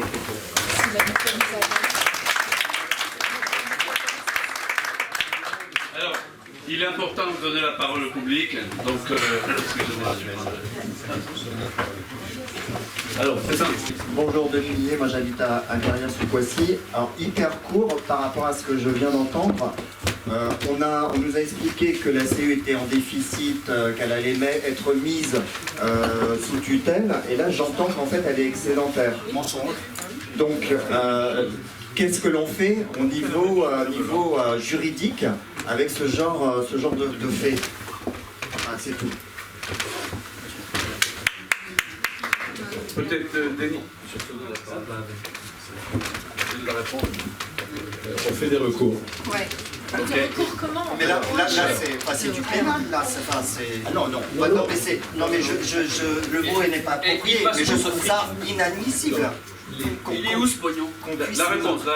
Essayez de répondre. Excusez-moi. Pardon. Les documents qui ont été fournis depuis... il y a eu des... pour l'augmentation en question, comme l'a dit Ghislaine,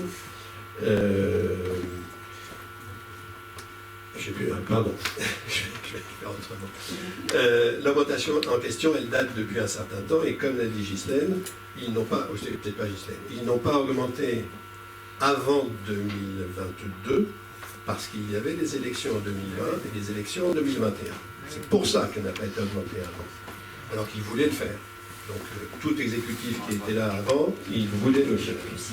Et pour le délibérant en question et pour contribuer aux nouveaux conseillers communautaires qui ont débarqué en 2020 et à qui on a raconté des salades, les documents... mais les investissements, ils peuvent être arbitrés. Mais les investissements, ils peuvent être arbitrés. Pourquoi cette communauté urbaine, en gros, son projet, c'est éole. En gros, le seul projet de la communauté urbaine, c'est l'arrivée d'éole, un jour peut-être, à Mantes-la-Jolie. C'est même pas son projet. Donc, mais est-ce qu'on pourrait répondre à la question? Qu'est-ce qu'on fait? Pour répondre à la question, alors, effectivement, les documents qui ont été fournis en amont de la délibération de février ont travesti la réalité des finances de GPST. Et on en a la preuve, puisque maintenant, alors pas normalement, et un recours a été déposé par 4 personnes, dont Julien et moi-même, et un conseiller d'opposition, Gaël Cadonec, communautaire et conseiller municipal de Conflans, et puis un élu de GPS, de ex-Camille. Donc il y a 4 élus qui ont déposé ce recours, qui est toujours en attente, parce que effectivement la justice est lente, mais qui reprennent tous les documents qui ont été fournis aux conseillers communautaires en indiquant à la justice que les documents sont erronés. Que va dire la justice? On verra. Et n'importe quel citoyen peut le faire. Vous pouvez, vous, ouvrir un compte sur le tribunal administratif de Versailles. Ça se regarde, il faut regarder les lois, la jurisprudence, le code des collectivités territoriales, le code des impôts, oui, ça prend du temps. Alors filer une maquette, tout simplement, une méthodologie avec... Alors on peut faire ça, on peut travailler ensemble pour vous proposer des préconisations tout à l'heure là. Un mode d'emploi pour faire ça. Déjà, on aura l'occasion des préconisations qu'on va prendre tout à l'heure en conclusion. La parole au public. Présentez-vous. Bonsoir, Ali Gouinval, je suis des Mureaux. Juste pour un élément complémentaire, on a eu, ce qu'on disait, une augmentation de 66% de la taxe foncière par le conseil départemental en 2016-17. On a eu les 6 points qui représentent à peu près 20% pour GPSO. On a, sur une communauté urbaine, à peu près entre 70 et 75% des compétences qui sont transférées à la communauté urbaine, c'est-à-dire que les communes ont transféré une grosse partie de leurs compétences à la communauté urbaine. Mais ce qu'on remarque, c'est que le nombre d'agents municipaux qui restent dans les conseils municipaux, dans les villes, et les nombres d'agents municipaux qui sont à la communauté urbaine, quand on fait la somme, ça fait beaucoup plus. Ça fait beaucoup plus. Donc mécaniquement, il y a une grande partie des communes qui vont augmenter leur taxe foncière sur les prochaines années. Ça va arriver. C'est-à-dire que ce que vous disiez, ça ne va pas baisser. C'est plutôt l'inverse qui va se passer. Et en plus, je ne sais pas si vous avez vu, on a transféré du personnel à GPSO.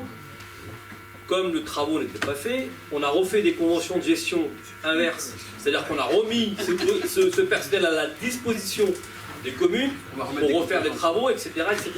Des paperasses, quoi. Voilà, et juste, moi j'étais, ça c'est une anecdote, moi j'étais membre du conseil de développement, je suis parti au bout d'1 an et demi quand j'ai vu que il n'y avait aucune considération, qu'il n'y avait pas de contre-pouvoir, et en fait le gros problème de GPSO, dans les communes il y a des contre-pouvoirs.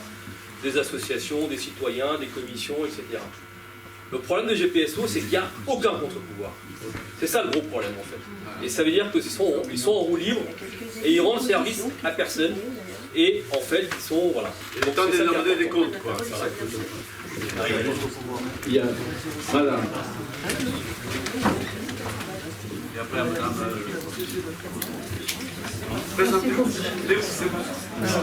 Donc, Annie Sauvaget, je suis conseillère minoritaire à Orgeval et je m'instruis justement de la gouvernance GPSO et communes. Et ma question est celle-ci, les communes sont toutes en phase d'urbanisation. Donc il y a une mutation de l'occupation des logements. Si nous sommes dans les Yvelines apparemment 70% de propriétaires, compte tenu de l'urbanisation pour la loi SRU qui arrive, y aura-t-il une mutation de ce pourcentage? Et quelles incidences en termes de projection donc sur les taxes foncières?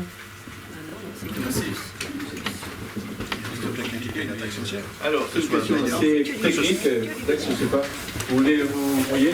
Non, effectivement, s'il y a une frange de locataires qui viennent au travers des logements de type sociaux, effectivement, l'équilibre que vous indiquiez va évoluer, c'est une évidence. Et donc vous ne l'avez pas dit, mais c'est en subliminal sur votre propos, c'est plus que subliminal, c'est clairement sous-entendu. Le ratio de ceux qui contribuent à alimenter les caisses des communes, et là, sans critique particulière, c'est arithmétique, va effectivement être en défaveur. C'est vrai qu'on n'avait pas pris en compte ce paramètre-là dans l'exposé précédent, mais il est à considérer. Vous avez raison, mais c'est un état de fait et ce n'est pas un facteur forcément positif. Je reviens là parce que l'UNPI, nous, on a une dynamique orientée sur la conciliation et sur l'anticipation. Et j'entends effectivement des projets de procédure et autres, je ne critique pas du tout. Encore faut-il les faire en temps et heure. Hein. Vous avez 2 mois pour agir, et j'ai des communes qui nous ont harcelés, hein, certaines forces minoritaires qu'on respecte et qu'on accueille avec grand plaisir, sont venus nous voir pour nous pousser au procès. Non, l'UMPI se bat actuellement sur le permis de louer, qui est un vrai problème aussi pour les bailleurs. Il faut autoriser la mise en location via l'autorité communale, qui n'est pas structurée pour ça et qui vient se rajouter aux nécessités des DPE. Donc on sait agir en justice quand il y a des perspectives et un intérêt collectif, mais on ne peut pas sur chaque commune intervenir et prendre, parce que c'est un positionnement politique. Mais vous pouvez faire autrement. Mais vous l'avez fait à Marseille, que je sache. Voilà, oui, mais Marseille l'a fait en temps et heure, et ils ont attaqué la délibération. D'accord. Vous pouvez le faire quand vous voyez l'intérêt national. Et vous alimentez exactement, vous conduisez la chute. Le problème, c'est que les gens réagissent, les contribuables réagissent quand il faut payer, mais c'est pas à ce moment-là. Alors, si l'intention est de faire des procédures, il faut le faire dans les 2 mois, mais nous, on vous conseille de faire tout autrement. Suivez l'ordre du jour des conseils municipaux, et anticiper quand on fait l'examen du budget dit primitif dans les communes, pour aller voir vos élus, et allez-y à plusieurs, ça a beaucoup plus d'impact. Je ne parle pas, là vous avez une démarche citoyenne, globale, qui n'est pas courante et qui a son mérite. Nous, on ne prend pas position, bien sûr, vous l'avez compris. Nous, on vous dit aussi, groupez-vous à plusieurs, que vous soyez de ce collectif ou simplement des citoyens volontaires ou en dialogue avec cette équipe, allez voir à 4-5, demandez un rendez-vous au moment du budget primitif et avant qu'il soit déjà entériné. Alors malheureusement, les communes sont astreintes simplement à publier l'ordre du jour 8 jours francs avant le vote. 5 maintenant, 5. C'est le statut l'UNPI. 3. Voilà. 3 pour les communes de moins de 3005. Voilà, alors, donc précision, 5 jours francs. Alors il faut vraiment scanner les choses. Mais quand on est au budget primitif, il peut être retouché éventuellement. Voilà. Donc, je suis d'accord, le cap est déjà fortement fixé. Mais c'est à ce niveau-là. Ça, je crois que c'est important, c'est à ce niveau-là qu'il faut agir. Au moment du rapport d'orientation budgétaire qui est 1 mois avant. Oui.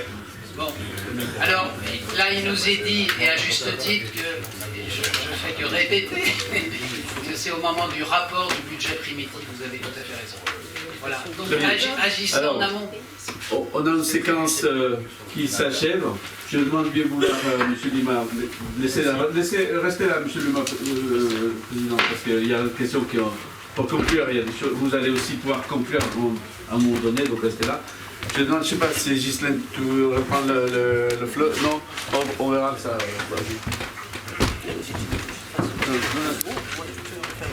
Oui, ça marche. Oui, je vais une conclusion après. Bah oui, après. Alors, maintenant. Oui, entre-temps, Marie-Hélène Lopez-Jolivet, je suis ancien maire de Vermouillet. Ce que je voulais vous dire, c'est qu'il y a, par rapport à ce qui avait été évoqué sur la fiscalité additionnelle, là, les 6 points, en fait, il y a une immense arnaque intellectuelle sur le sujet. Parce qu'on nous dit, on nous place un nouvel impôt pour compenser la baisse de la taxe d'habitation. Et tant qu'ils n'auront pas réussi à arriver au niveau, parce qu'ils pensent que politiquement c'est neutre. Or, on n'est pas fou, on sait bien les lire. Et nous, depuis le mois de mars dernier, on alerte en disant, il y a, ouvrez les yeux, regardez, il y a de quoi se mobiliser, parce que ça, en fait, cet impôt, vous l'avez dans vos impôts sur le revenu. Vous continuez à les payer. Donc c'est vraiment, c'est pour ça que je dis que c'est une arnaque intellectuelle, parce que c'est un supplément d'impôt. C'est pas, ça n'a pas disparu l'impôt, la taxe d'habitation. Donc soyons vigilants là-dessus. Et il y a des choses à faire. Je crois que la mobilisation, elle peut aboutir sur des actions notamment juridiques. Et il faut suivre sur les réseaux, se mobiliser localement, effectivement, comme ce qui a été évoqué et ce qui va l'être actuellement. En tout cas, nous sommes un certain nombre d'anciens élus, parce qu'en coup, on est libre. Nous, on a aussi la lecture des documents comptables, juridiques, etc. Donc on peut apporter notre aide, et on le fait bien volontiers, parce qu'on estime qu'il y a une véritable arnaque dans le sujet. Et une urgence aussi. Et une urgence, parce que tous les propriétaires sont loin d'être riches. Merci madame. Alors, nous arrivons à la troisième séquence. Peut-être on va donner la parole au public, c'est certain, mais préparez-vous donc à une sorte des troisième période dans laquelle on va répondre d'abord des questions à nos publics, mais surtout vous allez aussi pouvoir conclure. Et ensuite, suite à cette première vague des conclusions, je laisse la parole aussi à madame Gisèle Sénet qui va terminer la soirée. Il est déjà, pour vous dire, nous sommes déjà à 1h40 des débats. C'est un moment très important pour nous ici, et donc tout le monde prend la parole. Alors vous avez déjà pris la parole quand même, hein. J'essaie de donner la parole à ceux qui n'ont pas pris la parole. Non, mais monsieur. Non? Quelqu'un d'autre? Si, il y a un monsieur là qui joue. Oui, parce que il faut vous équilibre. Vous êtes bonjour à tous. Bonsoir, plus exactement. Bonsoir Denis. Bonsoir Justine aussi qui me répond. Paul Le Bihan, ancien maire de la commune de Porcheville, ancien vice-président de la CAMI et ancien élu GPSO. Je voulais juste rajouter une chose. Comme l'a dit justement Justine tout à l'heure, il ne faut pas oublier que c'est quand même les habitants qui votent, et ils ont la mémoire courte, parce que n'oubliez pas que le département a augmenté de 65% les taxes il y a ça quelques années. Ça ne les a pas empêchés de revoter pour ces personnes qui avaient augmenté de 65%. La deuxième chose, n'oubliez pas que les élus ont tous peur quand ils sont à GPSO. Tous peur de ces subventions, parce que en définitive, qui distribue ces subventions? C'est le président du département. Et le président du département, il n'attribue des subventions qu'à ceux qui votent, et qui votent dans le bon sens, et non pas ceux qui votent dans le mauvais sens. Donc moi, je n'ai jamais eu un centime de subvention par le département, parce que je me suis toujours mis contre le président du département. Ça, il ne faut pas l'oublier. Malheureusement, nous n'avons pas voté, nous, à la CAMI, pour faire cette CU. Nous avons tous, à part, sur 35 communes, à part 3 communes qui étaient d'accord parce qu'ils allaient y retrouver leurs petits, comme on dit, et qu'ils étaient intéressés, tous les autres. Et on nous a fait voter dans les communes. Il ne faut pas oublier que ce sont les maires qui ont fait voter dans leur commune s'ils étaient d'accord pour créer cette CU ou s'ils n'étaient pas d'accord. Et donc, les communes ont voté en majorité, pour ceux qui est de la CAMI, je ne connaissais pas trop d'ACA2RS à l'époque, ont voté contre. Ça n'empêche que le préfet de région n'a pas cherché à comprendre et avait déjà signé l'arrêté le 28 décembre alors que c'était prévu pour le 31 décembre. Merci pour cette prédiction. Monsieur,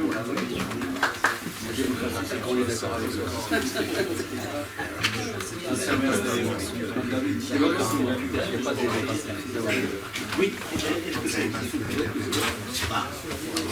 Alors, donc, il est temps de terminer cette troisième séquence. Je ne veux pas faire la conclusion parce qu'il n'est pas possible à ces petites têtes que j'ai là. Donc, je vais laisser plutôt la parole à chacun de vous pour peut-être faire votre conclusion. Vous avez 3 minutes chacun. Je commence par vous, monsieur. Avec votre mobilisation, très sincèrement, l'objectif maintenant, c'est l'action. Et donc, de mobiliser le plus de personnes autour de vous pour arrêter cette valse des impôts à tout point de vue, que ce soit la taxe foncière, que ce soit la taxe d'enlèvement des ordures ménagères ou les redevances ou le prix de l'eau, tout ce que peut décider notre intercommunalité. Et pour ça, comme vous l'avez dit et comme vous l'avez dit aussi, je pense qu'il faut effectivement solliciter vos élus en fonction de comment ils ont voté cette taxe, comment ils ont voté les taxes sur l'eau, etc. C'est sur le site de GPSEO, vous avez le détail des votes de toutes ces décisions. Vous pouvez regarder ce qu'a voté vos conseillers communautaires, parce que dans les petites communes, il n'y en a qu'un, mais dans les communes les plus importantes, il y en a entre 10 et 15 parfois. D'ailleurs, la Chambre régionale des comptes a indiqué que les grosses communes étaient surreprésentées par rapport aux autres, ce qui aussi pose un problème d'équilibre sur la communauté urbaine. Donc, premier point, stopper la valse des impôts en interrogeant et en faisant pression sur vos élus qui l'ont ou pas voté d'ailleurs. Et tout ça, derrière ça, l'objectif, c'est aussi de retrouver, alors, en ce qui me concerne, de retrouver des intercommunalités efficaces et à taille humaine, ce qui est possible, parce que je vais vous citer le code dans ce qui décrit l'intercommunalité. Donc, le progrès de la coopération intercommunale se fonde sur la libre volonté des communes d'élaborer des projets communs de développement au sein de périmètres de solidarité. Je peux vous assurer que GPSO, c'est tout, sauf cette définition. Donc, l'objectif, c'est, comme je l'ai dit au début, de travailler avec les députés ou à travers une QPC pour modifier la loi et permettre, comme les autres citoyens, de diviser cette intercommunalité, ce qui n'empêche pas d'avoir un pôle métropolitain au-dessus pour s'occuper des halls ou des grands projets ou de projets plus efficaces. Ensuite, c'est respecter la démocratie et le rôle des maires, c'est-à-dire en étant moins... Comment voulez-vous travailler quand vous faites des réunions de conseil des maires à 73 ou quand vous faites un conseil communautaire ou même des commissions préparatoires au conseil communautaire où il y a 40, 35 et le conseil communautaire à 140 élus? Comment voulez-vous intervenir et faire respecter la démocratie? Donc, effectivement, notre objectif à nous, c'est d'arriver à retrouver des intercommunalités à taille humaine et qui respectent les bassins de vie. Je rappelle que quand il y a eu la grande réunion des intercommunalités, le président de cette réunion a dit « La France doit être la France des bassins de vie ». Eh bien, ce n'est pas le cas non plus de notre intercommunalité. Si vous regardez le rapport de la Chambre régionale des comptes, vous verrez que à cette taille-là, il est impossible de la gérer correctement. Et puis enfin, c'est répondre aux besoins des habitants en rapatriant au plus près les compétences de proximité.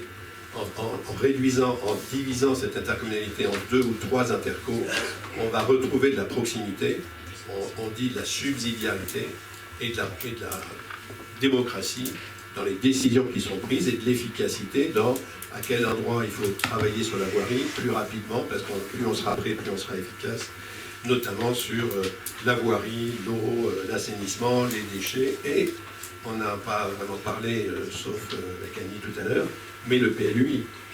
Je rappelle que l'intercommunalité a créé un PLUI à plan local d'urbanisme, pardon, ce qui définit comment vous faites vos constructions sur 73 communes, dont 50% font moins de 5000 habitants et à peu près 20% font moins de 1000 habitants ou moins de 1500 habitants, et les 4 plus grosses sont à 30 000, à 25, 30 000, 40 000, et après au milieu vous avez les 5 000, 20 000 qui sont entre ces deux extrêmes et un peu oppressée. Voilà. Et donc pour ça, la justice peut nous aider, mais ce n'est pas la seule. Il faut se mobiliser tous ensemble et des deux côtés. Je dirais, pour moi, si on veut être efficace, il faut vraiment que tout le monde et aller au-delà, mobiliser des gens autour de vous. C'est important, c'est le seul moyen de pression que nous aurons pour être efficace. La parole à monsieur Philippe. C'est une excellente remarque qui opère également en lien avec vous, madame, la question des PLUI. Je venais justement de noter ça, mais je voulais vous poser la question parce que moi-même, je relève de la CASGBS, Communauté d'agglomération de Saint-Germain-Boucles de la Seine, et il me vient une idée, j'improvise. Regardez un peu ce qui se passe là-bas. C'est une communauté plus petite qui a été dissoute d'ailleurs, puis reconstruite. C'est pas les mêmes problématiques, mais là-bas, la compétence urbanisme et qui modèle une partie des créations urbaines, de la gestion de l'espace, et c'est quand même essentiel. Les communes ont gardé, sauf erreur, cette compétence. Et c'est Jacques Millard qui est le représentant, le vice-président en charge de l'urbanisme, et il mène ça de façon très efficace en essayant de préserver au maximum, notamment l'urbanisme de caractère. Parce qu'on va retrouver, notamment à Paris, aujourd'hui c'était la journée des promoteurs immobiliers, on va voir émerger à nouveau des tours dans Paris, des bâtiments de très grande hauteur. Ça s'était assagi pendant de longues années, et donc disparition, et ça vous intéresse, par effet ricochet, de plus en plus des pavillons.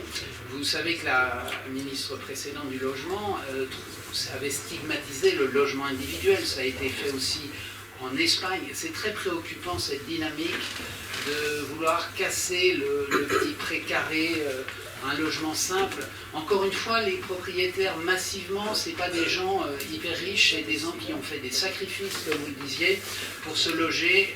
Certains ont une résidence secondaire, ils la payent très cher. D'ailleurs, de plus en plus de communes mettent une surtaxe, ça fait partie du débat, d'habitation, 20, et Paris c'est encore plus. C'est discutable parce qu'en fait ils en profitent moins, ils payent deux fois, et quand ils ne sont pas dans leur résidence principale, ils sont dans leur résidence secondaire, mais la plupart du temps elle est vide. Alors ils ne consomment pas des prestations collectives à hauteur de ce qu'on leur demande. On leur demande un malus. Alors, moi, voilà, c'était pour rebondir là-dessus. En guise de conclusion, le temps a été large. On vous remercie beaucoup et de votre attention. Moi, je ferai plutôt un appel. Je ne me permets pas de conclure. Je fais un appel aux contributeurs qui voudraient nous transmettre des informations sur leurs taxes foncières. Pourquoi pas anonymiser, hein. On est une organisation qui n'interagit pas. On est présent dans des commissions, vous l'avez dit, dans un but de conciliation, mais on n'interagit pas directement, sauf notre fédération avec l'État, pour essayer de trouver justement des solutions médianes. Et l'intérêt notamment sur les petites communes, c'est sûr que pour Mantes, pour Poissy, on a ces données-là, mais pour des petites communes, vous nous avez interrogés, vous avez vu, avec humilité, je vous dis, on a été un peu embarrassés, on n'a pas d'éléments statisticiels suffisamment nombreux pour pouvoir sortir des chiffres pour les mois qui viennent. Donc n'hésitez pas, vous faites umpi.fr, UNPI 78. UNPI, c'est notre fédération. Chaque département a une chambre immobilière. Et nous, c'est UNPI 78, ou chambre de Versailles et de sa région. N'hésitez pas à nous contacter. On ne viendra pas manger sur votre domaine, bien sûr. Vous pouvez avoir des interrogations, bien sûr. Pour la transparence des informations, agréger des données, et ça c'est important parce que je trouve que les petites communes, même nos publications nationales, on ne peut pas balayer les... Il y a 35 000 communes, à peu près, 34 voilà. maintenant. Évidemment, on est tous des bénévoles, hein, personne, sauf les intervenants salariés, mais disons ceux qui sont au conseil d'administration chez nous, sont entièrement bénévoles. Hein, et c'est beaucoup de temps à passer. Moi, je passe à peu près 5 heures par jour sur cette action bénévole. Mais bon, c'est que je suis concerné par l'immobilier, hein, c'est pas complètement neuf. Mais en fait, c'est un mode de vie, c'est aussi une forme de la démocratie. Ça a été dit de façon plus ou moins directe. conserver un patrimoine modeste, c'est une forme de démocratie. Je passe la parole à notre collègue. Donc, nous concernant, le constat est clair et limpide. La conclusion, c'est que ce sont nous, les citoyens, les dindons de la farce. Donc j'invite le plus de monde à rejoindre le collectif GPSO, à signer la pétition citoyenne, à rester mobilisés.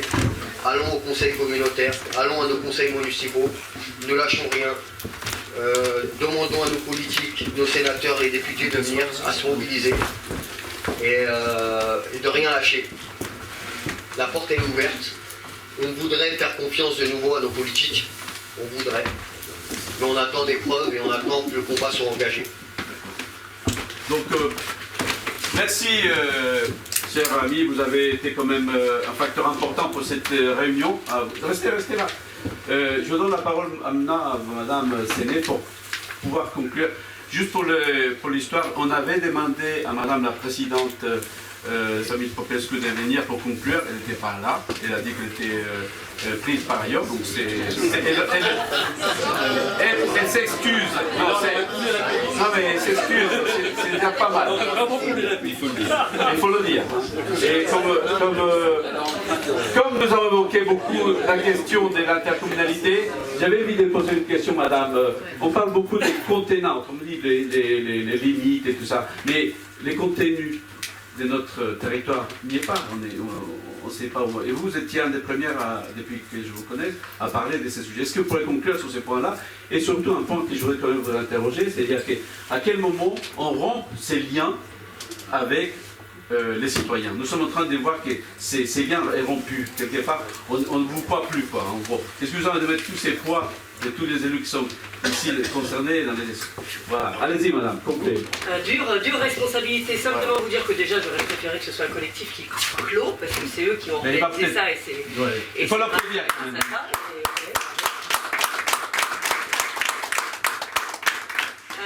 Non, en fait, il y a deux choses. Un, on voit que les lois de la réforme territoriale a été une catastrophe, puisque loi MAPTAM, loi NOTRe, en fait, a été réellement complètement distordu, je dirais, par les collectivités locales, et on le voit avec les chiffres, hein. En gros, il y a une augmentation, une inflation de 10%, et en fait, les collectivités locales, en moyenne, récupèrent 24%. Ça veut dire qu'il y a une gestion, aujourd'hui, des fonds qui sont pris directement dans la poche des administrés, d'un côté, rendus, soi-disant, de l'autre. En gros, on nous enlève la taxe d'habitation, mais on nous reprend de l'autre. En fait, tout ça est un jeu totalement opaque et sur lequel effectivement ça ne donne plus aucune visibilité de la situation. Mais en tout cas on a un problème de gestion des deniers publics, ça c'est réel, et effectivement plus il y aura du contrôle et plus vous interviendrez dans le débat public, plus vous suivrez les conseils municipaux, les conseils intercommunaux, plus il y aura effectivement une pression sur les élus qui sera autre que la pression qui vient d'au-dessus avec les subventions, mais qui sera la vraie pression démocratique dans un État normalement de droit et un État démocratique qui est la France. Ça c'était la première chose, d'autant plus peut-être rappeler que je vous rappelle que cette réforme territoriale, et c'est mon voisin qui l'a rappelé, devait supprimer l'échelon départemental. Échelon qui n'a pas été supprimé. Et donc on se retrouve avec des strates administratives qui, là encore, coûtent toujours beaucoup d'argent pour l'administrer.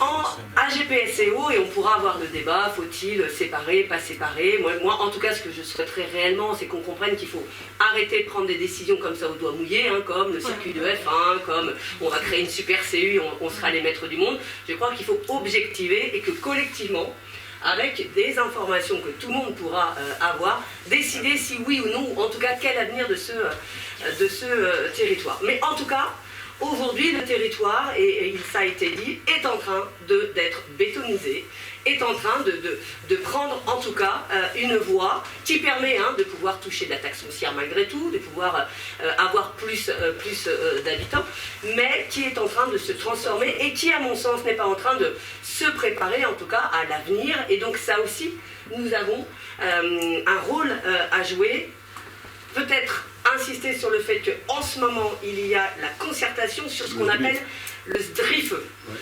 sur le projet d'aménagement de l'Île-de-France, et sur lequel tout le monde, l'habitant, les collectivités, peuvent contribuer. C'est sur le site de la région Île-de-France et sur lequel vous avez la possibilité d'exprimer ce qui va chez vous ou ce qui ne va pas chez vous. Et on voit bien qu'aujourd'hui, les conditions de vie sont en train de se détériorer, et particulièrement à GPSO, alors que c'est ce que je disais tout à l'heure, on a vraiment un territoire qui a énormément de richesse, et on est en train de le détruire. Il y a des projets immobiliers qui sont ni faits ni à faire, qui sont en train d'être produits. Alors, sous couvert de la loi SRU, on a besoin effectivement de logements aujourd'hui sociaux, mais on est en train de construire des logements intermédiaires qui ne répondent pas tout à fait à la demande. Et on est en train surtout de nous imposer, notamment dans les petits villages ruraux, des grandes barres, Jusier, une barre de 60 mètres le long de la départementale est en projet en ce moment, qui est bloqué par la maire de Jusier, mais sur lequel aujourd'hui il y a quand même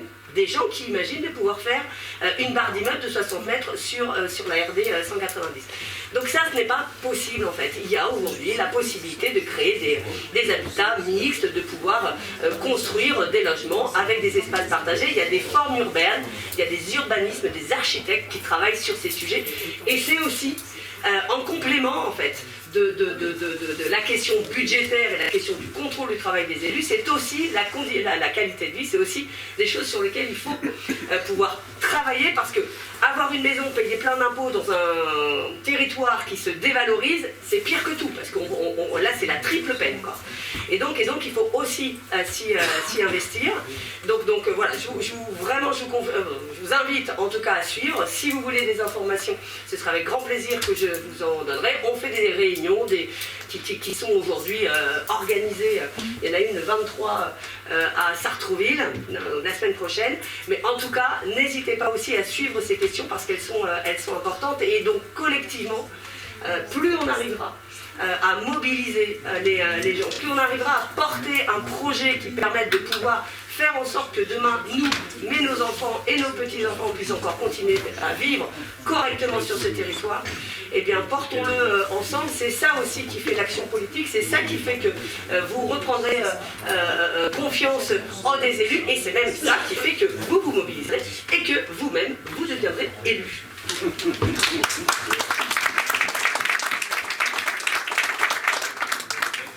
Allez-y, concluez parce que madame, c'est bien. Bon, j'ai juste une seule chose à dire. Ce que je retiens aussi, pour que ça bouge, allez contacter vos députés, citoyens, élus. Alors, vous pouvez rigoler, mais beaucoup de députés reçoivent, en fait. Alors, je vais être transparent, n'envoyez pas de mail sur le prénom Poinon à l'Assemblée nationale. Ils ne les lisent pas. Donc il faut aller aux permanences, mais c'est la seule façon vraiment de pouvoir faire monter rapidement les situations. Et allez voir les députés. Voilà. Alors, merci d'être venu, merci à tous les intervenants, Rial, Denis et aussi Gisèle Séné, mesdames, messieurs. Juste un petit mot. La péniche de Triel, c'est le siège d'une association qui s'appelle Arche Espérance. C'est un lieu qui est ouvert pour ce type de débat. C'est aussi un lieu culturel, c'est un lieu associatif et surtout c'est un lieu qui est à tous. Et pour terminer, vous avez un petit bar, un petit café si vous avez envie de faire un petit avant de partir. Soyez toujours conscients qu'ici, cette maison sera un lieu pour la démocratie. Et non pas parce que je le veux, c'est parce qu'on a besoin. J'ai compris aujourd'hui que ce n'était pas une fatalité d'avoir cette pression fiscale, c'est une fatalité de laisser faire ceux qui nous gouvernent. C'est à vous aussi de prendre la main. Et je suis vraiment sincère, je ne cherche pas à vous convaincre, mais s'il n'y a pas des lieux comme ça, s'il n'y a pas des citoyens comme vous, la France ne sera pas la France. Allez-y. Merci.